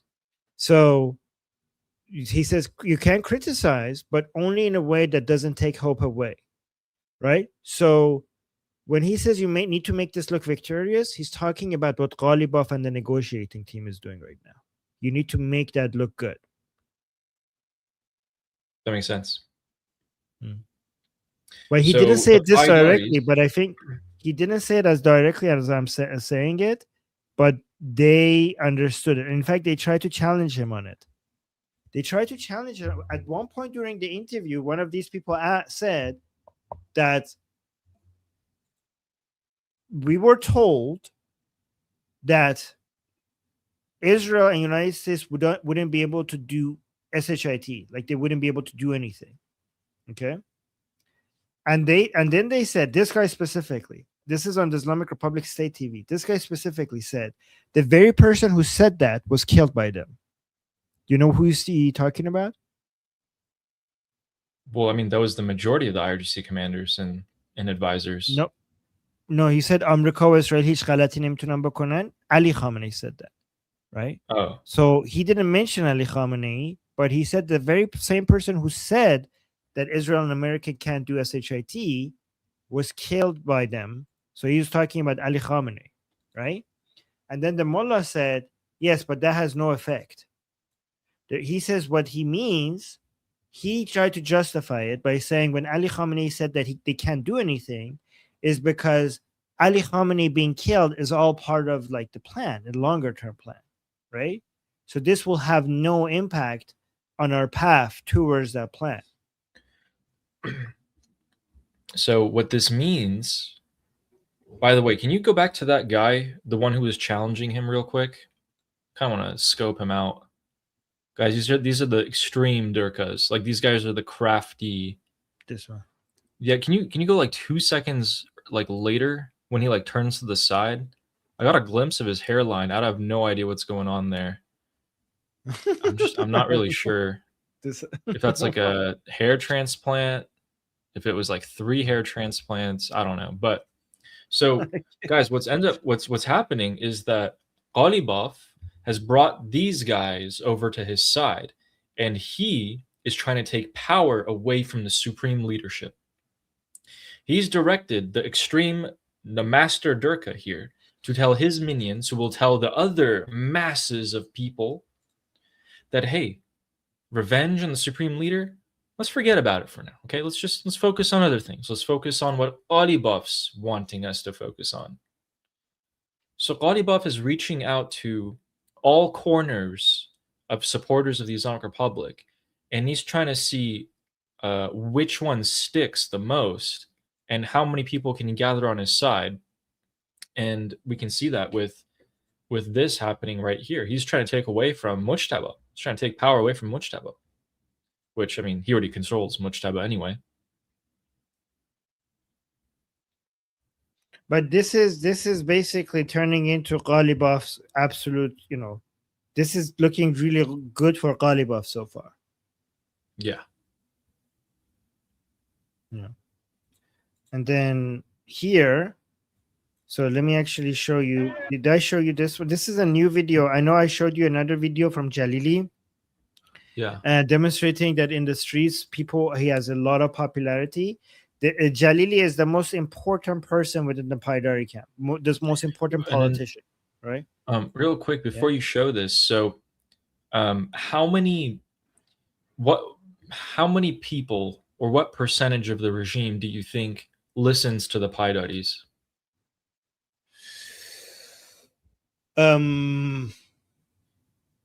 Or you could just say, like, do they have a low level of influence, moderate, or high? So people get a feel. They only have soft power. They have no military power. They have no financial power, right? They represent the view of the last remaining pro-regime people. So the pro-regime people, that small percentage of Iranians who are pro-regime, their views are closest to the Paidari camp. So you're saying that video that you showed us of that crowd, those massive Durka people, those are the people who listen to the Paidaris? The loyal, diehard regime supporters. Okay. So Ghalibaf is getting the diehard, most loyal people in the Islamic Republic. He's trying to appeal to them. Slowly, he's beginning to do it. He's buying people, influential people out to not to get their support, but to just get them toned down on the revenge talk. Yeah. So when I used to work corporate for one of the biggest companies in the world in the medtech space, they're pretty much our only single strategy that was effective was that we would have these key people, these key physicians, these key doctors, key influential people around the world. We'd how do I say this? We would encourage them to adopt our talking points in our products and etc. And then other doctors would look at these really famous established doctors and start changing what they would use and what they would think. So they're doing the same thing here, where they just grab the most influential key people, change their mind, however, whatever it takes. And then boom, you've got hundreds of thousands of people all of a sudden, indirectly, who are going to subtly change their minds and be supportive of you as well. That's what's happening. Right. So let me show you. Hold on. So Jalili is this guy here. He's the most important politician within the Paidari camp. Okay. So Ali showed you when Pezeshkian comes into the streets, they attack him. When Arakshi comes into the streets, they attack him. Okay. But when he comes into the streets, we showed you one video yesterday how much they celebrate Jalili, which shows that the pro-regime people love these people, okay? And Jalili is going to be hard to buy out from Ghalibaf. Like, this guy is a true believer. Watch this. So you can see, okay. This guy with the white hair, that's Jalili.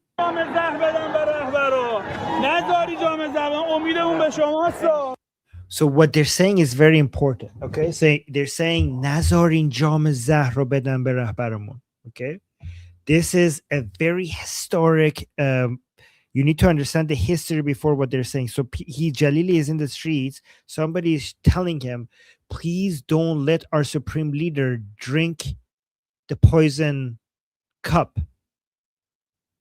Okay, what is that thing that Socrates drank when they executed him? Like, was it a cup? Was it a poison? What is it called? Socrates, because this is a reference to Socrates and Khomeini. Poison cup. Yeah, it's a poison cup. So Socrates. Hemlock. Is that what it's called? Hemlock. Oh yeah, yeah, hemlock. Yeah, it's poison. Okay. Okay. Yeah. No. The thing that is holding it, I think, jam is there. So the poison cup that Socrates drank. This is an important thing in the Islamic Republic. Chalice. That's what the word I was looking for. A chalice. Okay. The poison chalice. Right. So you guys know Socrates drank a poison chalice and that killed him. Right. So what does this got to do with the Islamic Republic? During the Iran-Iraq War, the Khomeini, the first supreme leader of the Islamic Republic, wanted to continue the war with Saddam until they get all of Iraq, and then they go all the way to Jerusalem and they capture Israel. Right? That's what Khomeini wanted to do. And then, but the war kept on going and going for 8 years, and eventually the people around Khomeini convinced him to just stop. This is not going to go anywhere, right? And Khomeini didn't want to stop, but eventually he gave in to the people around him. And then Khomeini described that as, I decided to drink the poison chalice. Is that how you say it? That's what Khomeini's line is, right? So ever since Khomeini has said that, the pro-regime, anti-negotiation, not enforcing hijab, not executing the anti-regime Iranian people, all the people who are pro-regime, but they are against the politicians of the Islamic Republic holding the supreme leader back, they always have this phrase that the people, like our supreme leader wants to do certain things, but the people around him keep forcing him to drink the poison cup, right?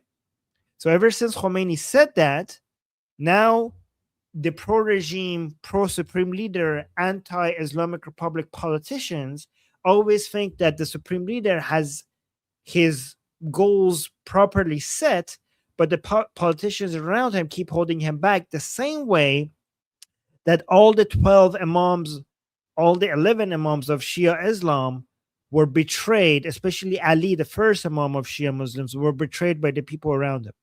So Ali, for example, wanted to do certain things, but the people around him kept on convincing him to hold back, to appease, do a strategy of appeasement with the enemy, right? So this is why the pro-regime, pro-supreme leader Iranians always say, Ma ahl Kufa nistim, Ali tanha bemanet, which means we are not like the people of Kufa to leave Ali alone. And they always cry about our supreme leader is alone. Our supreme leader is alone because all the people around him have abandoned him, right? So now, with all of that in mind, now this will make sense to you. So now, as Jalili is going around, they're asking him to protect the supreme leader because they think the supreme leader is being betrayed by the politicians, by Ghalibaf, by Pezeshkian, by ARGC. And he says, Mr. Jalili, don't let them give the poison cup to our supreme leader. Stop them. Stop the politicians. Save our supreme leader. The people around him. So the poison cup here is negotiation with the American, the MOU, dealing with the Americans. That's the poison cup here. And the people are shouting their force. You know Dumbledore, when they were forced, like Harry Potter was like forced drinking him that thing. I don't know what that thing was, but basically they're saying that they're forcing the poison cup down his throat. You need to save our supreme leader, right? So listen now. This is going into deep stuff, guys. Like this is deep nuanced stuff. Saying آقای جلیلی نذاری جام زهر بدن به رهبرمون. Mr. Jalili, don't let them give the poison cup to our leader. Our hope, you are our only hope. Jalili, you are our only hope. Like تو رو خدا, the woman is saying تو رو خدا هوای رهبرمون رو داشته باشی. Like please, for the sake of God, protect our save our supreme leader from like people like basically from people like Ghalibaf, Arakchian position. Our hope is in you. Our hope is in you, Jalili. Our hope is in you. Guys, remember months ago I told you pay attention to this Jalili guy, right? I told you this Jalili guy is going to come up at some point and he's going to be very important. This is why. هوای رهبر داشته باشی. Please protect our supreme leader. Get revenge for the blood of our supreme leader. See, more people are saying protect our supreme leader. Protect our supreme leader. Mr. Jalili, revenge, only revenge. Mr. Jalili, revenge. Like we want revenge for killing. Integam means revenge. So people are chanting revenge.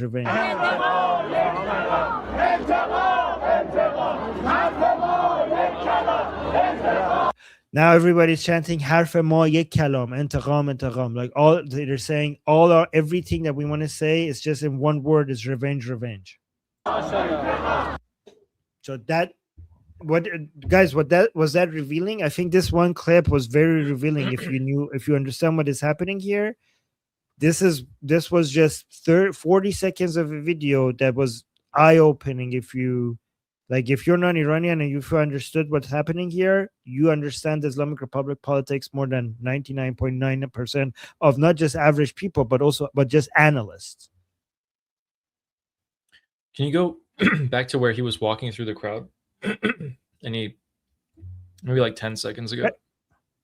Okay, guys, let me know in the chat if you like me bringing these videos and getting this nuance about the politics within the Islamic Republic.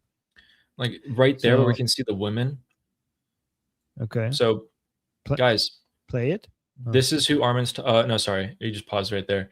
I just want to show them that these are the regime supporters that follow the Paidaris and listen to them. They're, as you can see, very diehard loyalist to the supreme leader and to the Islamic Republic. The Paidaris now have an issue where Jalili and all the other people in the Paidari camp now have to start balancing their support for what Ghalibaf's saying and appeasing their supporters who want revenge for the supreme leader. So that's why they have to start quietly shifting the narrative. How successful do you think that's going to be?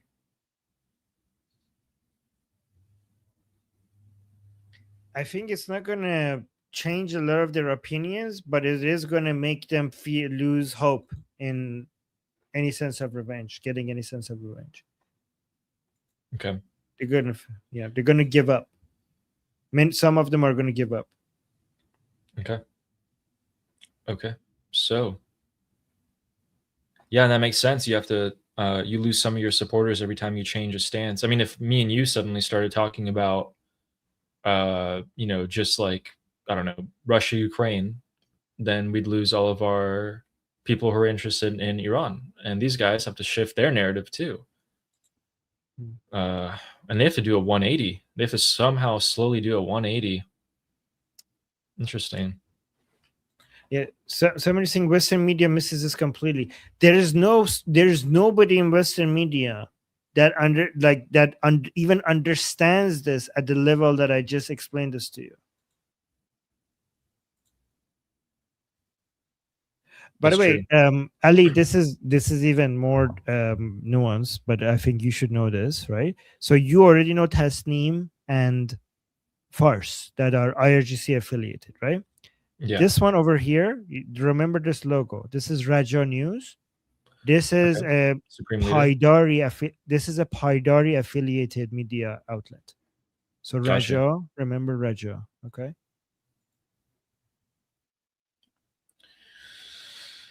Okay, so you know that, guys. That's why people have been saying there's a coup against the Supreme Leader. They see Ghalibaf, they see what he's doing. So the internal politics of the Islamic Republic as it stands, as Teal is saying, yeah, this is the best channel if you want to learn internal politics of the Islamic Republic. The reason why that might interest you is because then you have a earlier heads up into what direction the fracture of the Islamic Republic is going. Is there going to be one? How big is it going to be? What's it going to look like? That's why we pay so much attention to this and we're interested in the first place. When you have differences in ideologies, you have these type of clashes, but then how hard is it to get people who for their entire life, like you saw that kid, that boy kiss the poster and cry. That's these people. How hard is it going to be for them to suddenly start believing, yep, forget about revenge on the Supreme Leader. I know you guys loved him, you know, more than your own family, but just forget about it. Just forget about it. Let's just focus on Ghalibaf, the person who's trying to take over the Islamic Republic. This is where Ghalibaf's history is hurting him because he's been power hungry from the get-go, and people know that he's a weasel.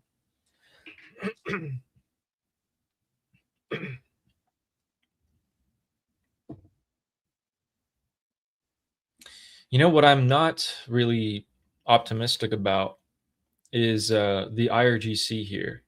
I know that Vahidi still has cards to play. I just don't know, short of him marching in with a couple of boots and rounding everyone up and shooting them, which he can't do anyway. I'm wondering what else his cards are here, because the US is still there at their doorstep, ready to assassinate anyone. Or Israel. More Israel, actually. If the Americans just stay a little bit longer, Ghalibaf might be able to move enough pieces on the board against Vahidi to basically get more control over the IRGC. Honestly, if we have another round of assassinations and they don't take out Ghalibaf and they take out Vahidi, Ghalibaf will basically fully take over. Yeah. This is why I think the Israelis should be very motivated in killing Ghalibaf, and the Americans should be motivated to kill Vahidi, but not Ghalibaf. I think that target number one for the Americans are Vahidi. Target number one for the Israelis is Ghalibaf. But then we have to see if Americans will be able to have enough leverage over Israel to stop them from killing Ghalibaf. The problem is that all of this anti-Israeli talk by people like Vance might make the Israelis motivated to just not pay attention to America's no-kill list.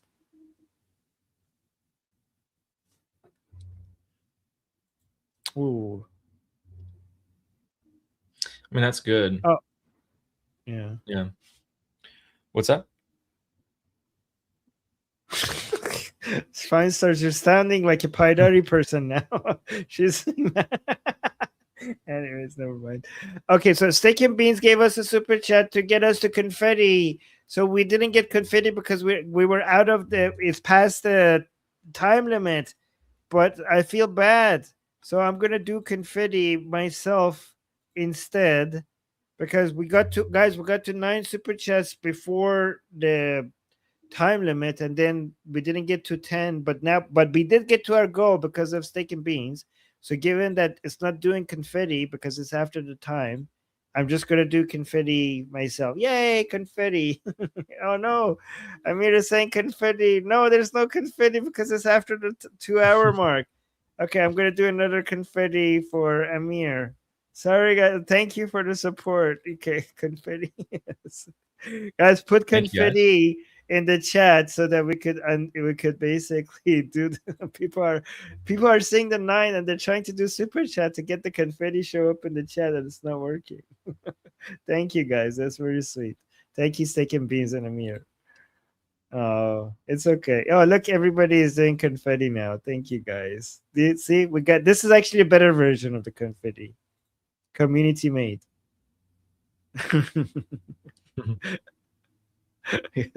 Oh, Gandalf is saying, our overlords in YouTube, please let us have confetti.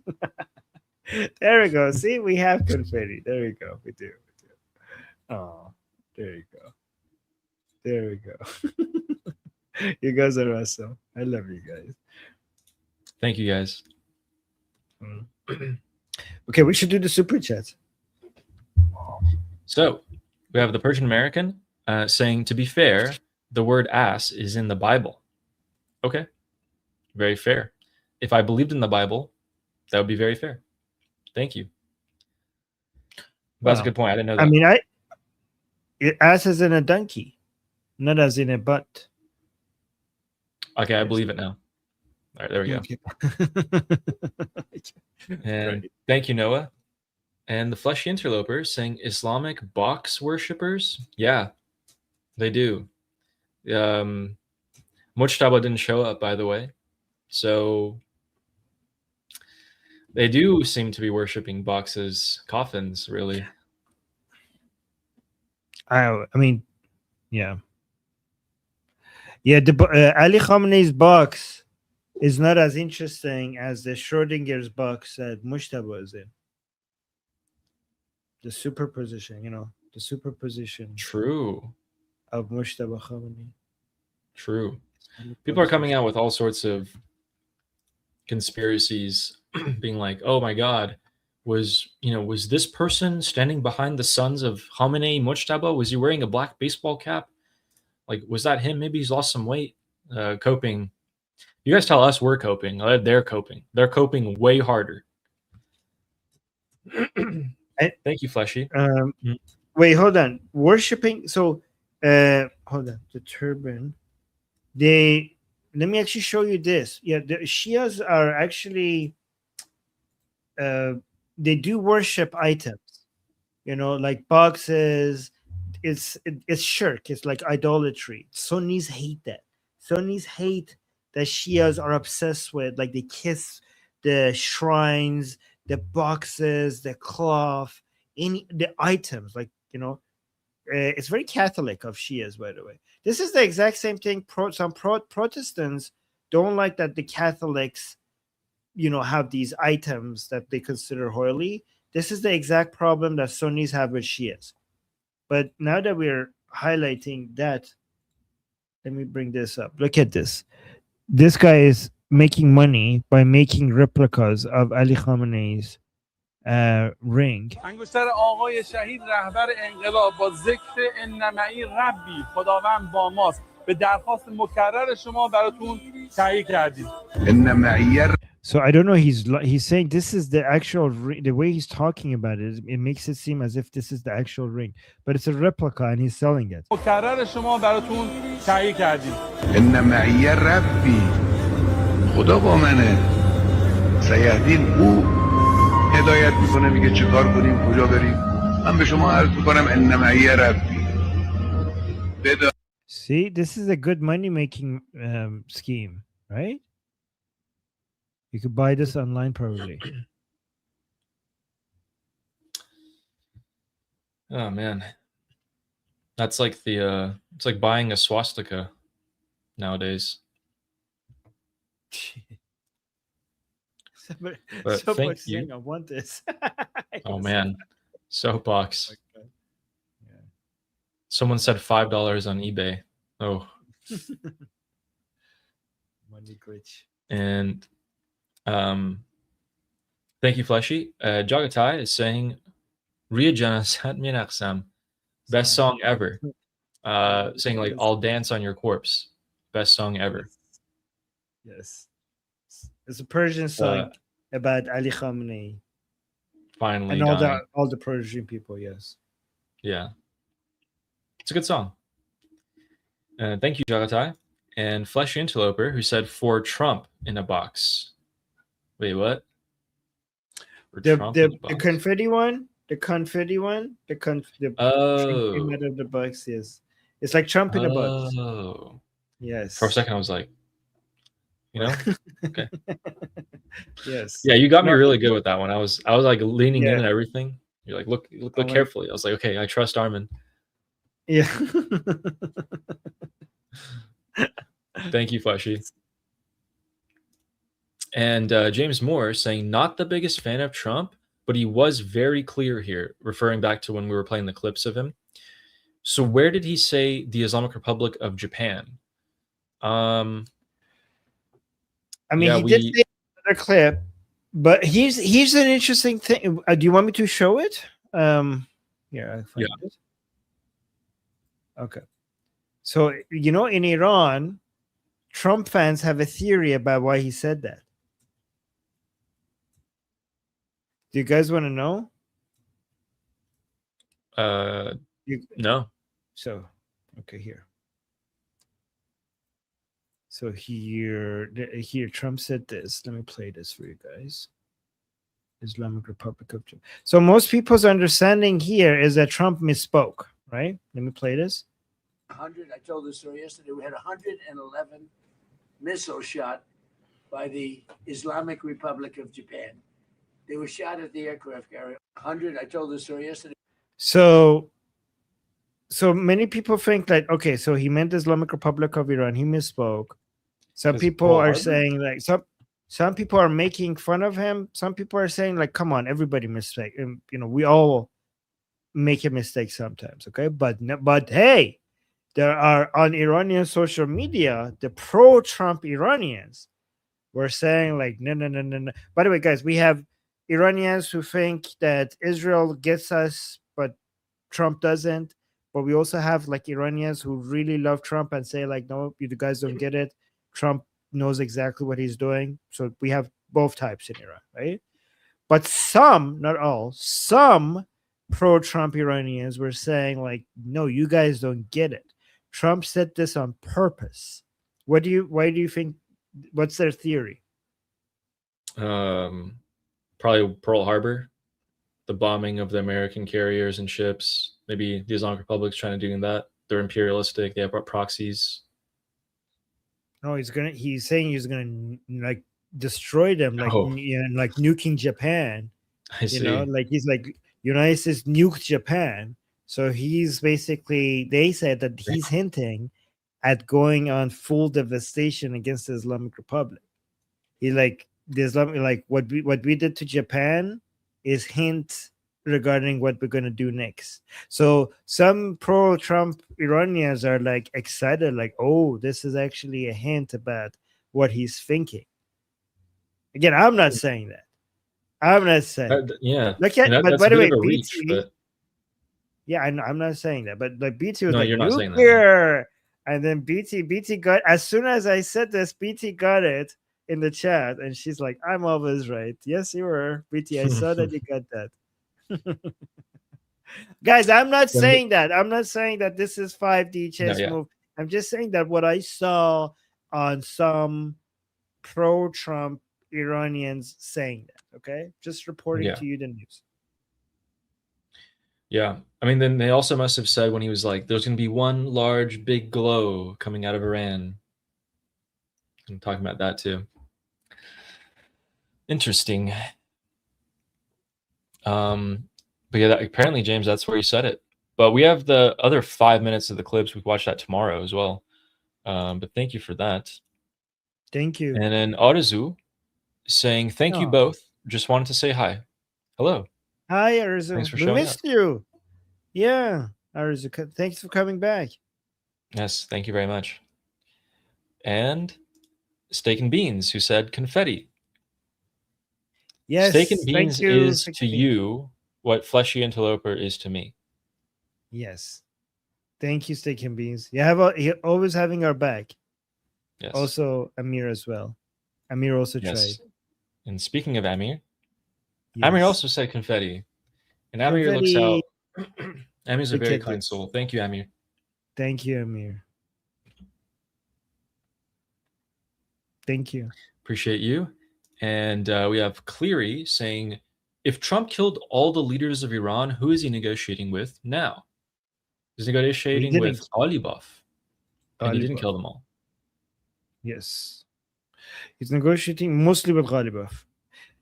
That's why I think that he's number one on the Israeli kill list, because they're interested in ending the negotiations. Ali, if Ghalibaf dies, who would the American negotiate? Who would the Americans I asked negotiate myself that. with? I don't know. Oh my God. Arokhshi, maybe? I don't know. I don't think He's so. not I even- think since I couldn't find an answer for who they would talk to next, my answer was that they won't. They won't talk to anyone next. If they decide to kill will be Ghalibaf, over? that's it. Yeah, they're going for the full. No, but what if the Americans don't decide to kill Ghalibaf, but the Israelis do it anyways? Then what are they going to do? Then I think they're forced to still finish the job. I don't think there is anyone else like as Yeah. capable like Ghalibaf is. Yeah, because Arakshi doesn't have the influence. Just because he negotiates, well, he doesn't have the influence. He doesn't have the connection. He doesn't have the leverage. Yeah, he's not a Don't know what he's not a key player. Yeah. Let me see. Who do we have? Who do I we would put have? another like 15 people above Arochi before I pick him. So none of the IRGC people know even how to negotiate. So Yeah. they're out.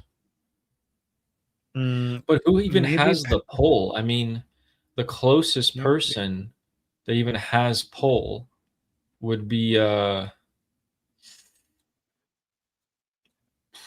man. Is it God, there's nobody. I want to say Jalili, but why am I also thinking Pezeshkian? Well, Jalili wouldn't be interested in negotiations. Yeah. But Pezeshkian would. Pezeshkian doesn't have the power to make anybody do anything, though. He doesn't So he doesn't have the power. why so talk? no one. Why talk to somebody who can't do anything for you? Like he could, yeah, he will talk to you for sure, but then he can't do anything. Like you ask him to do this, what is he gonna do? So who do we Nothing. have? We have nobody. No one. We have Yeah, nobody. guys. This is why the only thing keeping the Islamic Republic alive right now seems to be Ghalibaf. Who do we have? Anybody? You hear that? Maybe Larijani's brother. Oh, this guy, Muhammad Larijani, maybe. Well, Yeah, I mean, I sure hope the IDF wasn't listening in on our conversation here. oh my God, there is really nobody. Jesus. Okay. All right. So there you go, Cleary. I guess you know now. It's Ghalibaf, and if it's not Ghalibaf, then that's it. Okay, Ali from Iran is saying Hassan Rouhani and Ahmadinejad. So Ahmadinejad, maybe you're right, because But he would have to Rouhani and get Javad power Zarif, too. yeah, Rouhani and Zarif have no it's not enough for them to be willing to talk to you. They also have to actually be able to do something. And Javad Zarif and Hossein Rouhani, what are they going to do if Americans are like, get those people to do that? Like, how are they going to do that? So the willingness of talking is not good enough. And Ahmadinejad is always going to be known as the person who went against Ali Khamenei. So I don't know if he could do anything. Yeah. So thank you, Cleary. And the next super chat is by Amy with the confetti. Yay! And Confetti. several rounds of confetti. Thank you. Amy. Oh my God, more confetti. Thank you. you Thank guys you. are awesome. And James, who's saying, if there is no one else, they will have to dig up Mojtaba. Yeah. If they're digging There people really up, is no one they'll else. dig up Ali Khamenei. I mean, there's nothing left of this party. Huh. Yeah, so if you see Ghalibaf assassinated, it means two things. It means, actually, no, three. So one, internally, they took him out, and he is scared of that. He's actually really scared of that. Or the Israelis took him out, and that means that they either got the green light from the US to do it, or they went ahead on their own, which would have probably consequences for Israel in terms of the US not defending them back. And then, yeah, the US just got tired. The US just got tired, and They're like, let's finish the job. This is why the Islamic Republic can't turn against Ghalibaf, because they don't know what to do without him. That's why If Vahidi he can't kill him. Man. dies, it might be like over so much faster. Like the whole thing might fall apart. Might. You're right. Yeah, and Cleary is saying that Iran needs a new leader elected by the people. That's what we're saying. That's what Prince. So here's the thing, Cleary. The only way that happens is by the fall of the Islamic Republic and the return of Prince Reza Pahlavi to Iran to create a transitional government for it to prepare a referendum and then the elections of our next leaders. Yeah. Prince Reza Pahlavi comes back, stabilizes everything. The people vote for who they actually want, and now we have a democracy. Yeah. Thank you, Cleary. And then Justin is saying, we know Vahidi is still in the game now. He's still in the game. He is still the commander-in-chief of the IRGC. He showed his face, so he's not dead. Is he though the commander of chief of IRGC, Ali? He's the commander-in-chief of what's left of the IRGC, of whoever is so loyal to the IRGC. No, is he though? Because that's not how he was introduced as the funeral. Okay. Oh, what do you mean? So at the funeral, no. Okay. At the funeral, instead of introducing Vahidi as Farmande Sepah, they introduced him as Janishine Farmande Sepah. So they made it clear that he's not officially the head of IRGC yet. They told him to wait. So that means that Mujtaba hasn't actually, or whoever is speaking of as Mujtaba, hasn't officially declared Vahidi as the head of IRGC. That because they guys, Vahidi at the funeral was introduced as the in place, like succession, the person in place of the head of IRGC, not the official head of IRGC. So Ghalibaf. This is an important nuance that nobody is telling you on Western social media or anywhere else, on Western media, alternative media, mainstream media. Did you guys know this? Did you guys know that Vahidi at the funeral was not introduced? Yes, interim IRGC leader. Exactly. That's the best term for it. Did you guys know this? You didn't know that? Nobody told you this. No one. I didn't hear that.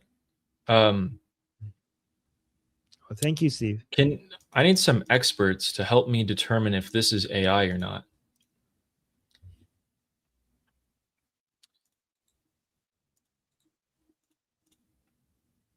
Yeah, I saw this. I thought it was AI, so I didn't share. Where's the account? That's AI, isn't it? Please tell me that's AI. That looks AI. Which account is posting this? That must be AI. That's multiple accounts have posted it, but like, come on. Okay, is there anything here that tells us it's not? You want this to be real so bad. I want this to be real so bad. It looks real. The fire looks real. Yeah, I can't listen to that. Let me see. Come on, that must be fake. Why does it look so real though? I mean, that's shh. Okay. Wait a minute. Is this real?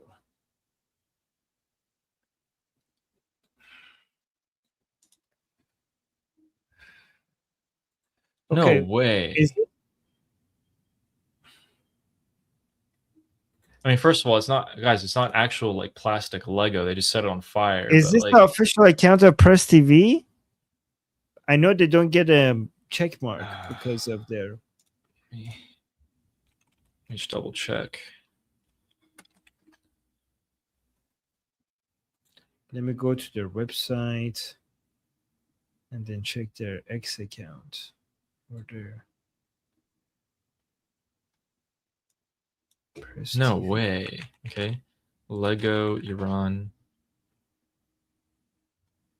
But yeah, anyway, side note, the Iraqi arrests are still ongoing every single night. And tonight, they've deployed a ton of forces to try and get someone really important, apparently. So we'll see who that is. They just arrested the head of the oil of Iraq 2 nights ago. Let's see who they get this time. Okay, so I can't actually get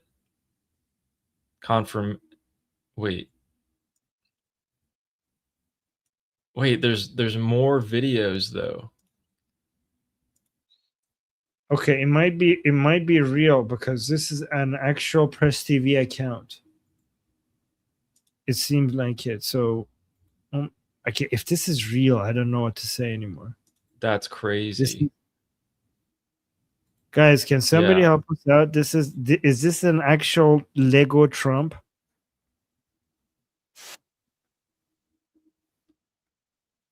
What the heck? This is actually real. Holy crap. I think it's real. It looks real. The way that they're spraying like the kerosene on top of it to set it on fire, the way it fell too. I don't know. Somebody's saying, man. Steve is saying Press TV is now a credible source. No, guys, the reason why I'm saying checking is because Press TV is posting this. They're not going to post this unless this is because this is their propaganda. They created this video from the streets. Like they're not going to. Interesting. Okay, well, It is real. the fanaticism. Yeah, look at this. Hold on, let me play this. Oh shit. He like squeezes it and then it's dripping, like the oil is dripping off. Then he'll go to the left side and like squeeze a few more on top of it. And then it catches fire right when I don't know. Maybe, who knows? So Ali from inside Iran is saying this is real. Oh man. It's real. It looks real. That fire looks real. Wow. Okay, they made a Lego Trump. They made a Lego paper Trump. Or wooden Trump, I guess. Guys, if you guys don't know what this is referring to, this is referring to all the Lego videos they made against Trump. You guys remember those? Yeah. Yeah, that's paper mache, I think, from all the particles or the paper, yeah. Jeez. Okay, That's so funny. Jeez. I mean, that's not funny, YouTube. That's terrible. It's funny that they would even think that, is what I meant.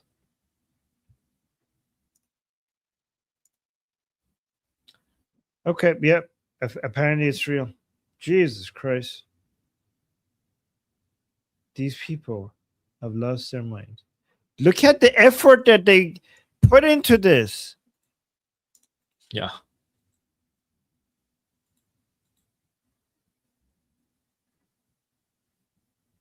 This is this is actually like this actually looks like real Lego. Like what? Oh my god! The thing is that why are they bad at everything and they put so much effort into this? I wish they would put this much effort into actually making the country work. Oh my god! They suck at everything and they managed to make such a. I wonder what Lego thinks about this, like the company. Oh, yeah.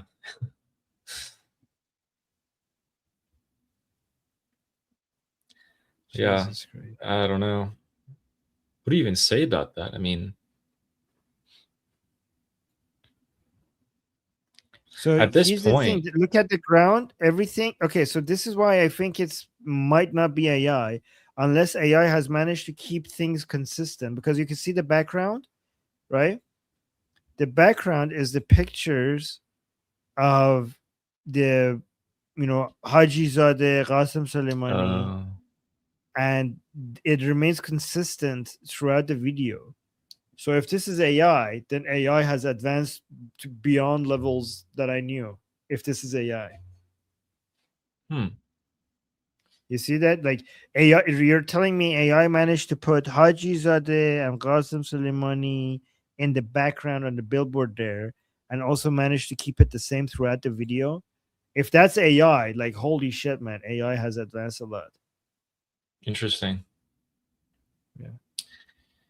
Well, guys, we have another super chat here from James Moore saying they can afford to burn effigies, but no money in the bank for citizens.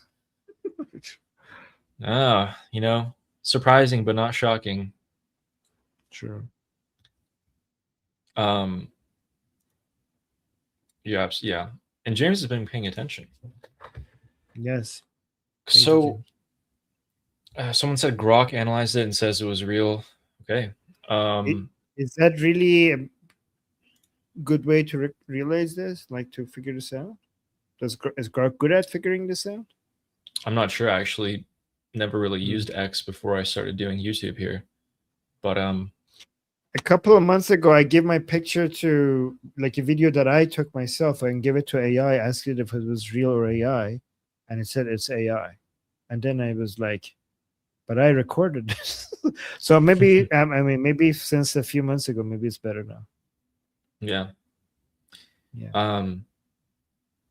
Okay, so recap real quick, just like a 60-second recap. So there was a attack on Khamenei's funeral, which is today was the last day they were burying him.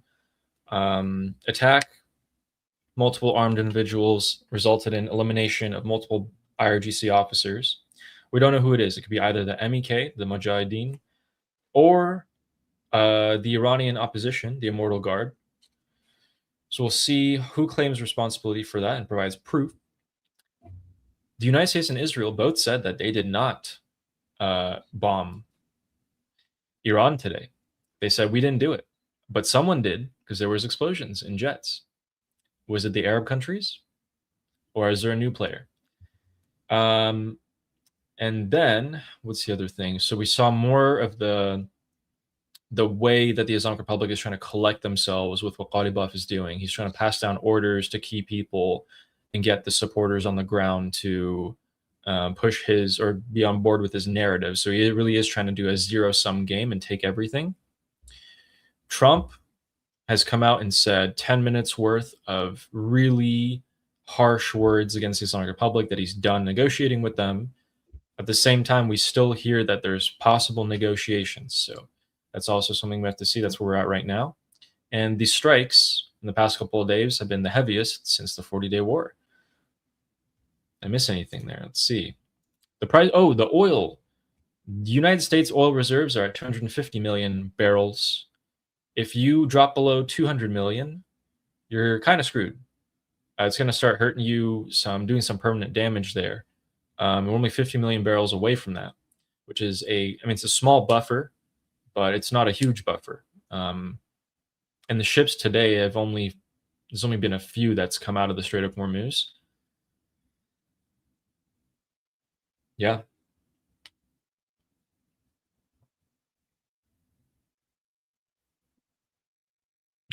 Awesome work, by the way, Ali. Great job. Yeah, thank you. WK is I just jumped to Ali's channel to like. Yep, he is real. Oh. I'm real. I do have a channel. I'm real. Nice. Okay. You want to read the super chat? Oh. Yeah. Shlomo is saying Grok says Adi Salwani is fake though. Armin is generating him. Heh. Oh my god. Good one. Good one. And with that, Justin, last super chat of the day, says that took some time and effort too, all while at war with the United States of America and Israel. Yeah, poor artist who they commissioned to make that. That artist probably spent a while making it, and then they just put it on a truck and burnt it straight up. So I don't know. Maybe that's why they're losing. They're putting too much effort into making Lego effigies than winning the war. Yeah. Well, guys, quick sweep. Okay. Yeah, so we might see the Islamic Republic launch some missiles. Nothing serious, though, because last night they didn't either. And we'll check back tomorrow to see what the United States has said about what's going on. Are they going to continue negotiating, or are they going to hit back? I don't know. With that, you want to sound us off? Yes, guys. Oh, wait. Oh, I forgot. Guys, the monkey Oh, yeah. Monka is going to go live soon. Oh, he already set it up. Oh, I'm glad that he actually put it on his homepage now when he's going live. That's good. So the monkey is going to go live soon. Oh, no, it's not there anymore. You have to go look at it. You have to click on the live section to see it. I'm going to tell him how to put it on the homepage, the upcoming live. But he's going to go live soon. And what is he talking about? ISO right fight divisions in the isolationist. Right. Oh, okay, so we have the infighting of the isolationist right with each other. So he's watching the drama between Sneeko and Tucker on one side, and then we have, who's this, Nick Fuentes, and who's this other guy? Oh, Alex Jones on the other one. So there's there's infighting in U.S. politics on the ISO right, the isolationist, the woke right, and he's going to cover that for you guys. Let me put the link to that live stream coming up. He's going to go live as soon as Ali and I finish your stream. So just go there. Anybody who's interested in American politics and the drama between the different sections of U.S. politics, go watch that and support this show. Yep. And don't forget to subscribe to us too, so to Liberty Politics and to Ali Samani, both of our channels. And thank you guys for showing up.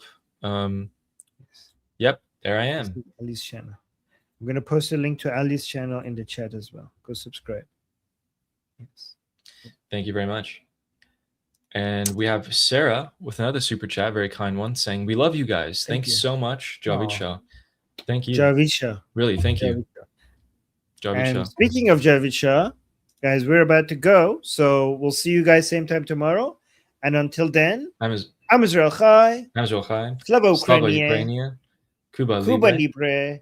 Long live America. Javid Shah. Payende Iran. See you guys tomorrow.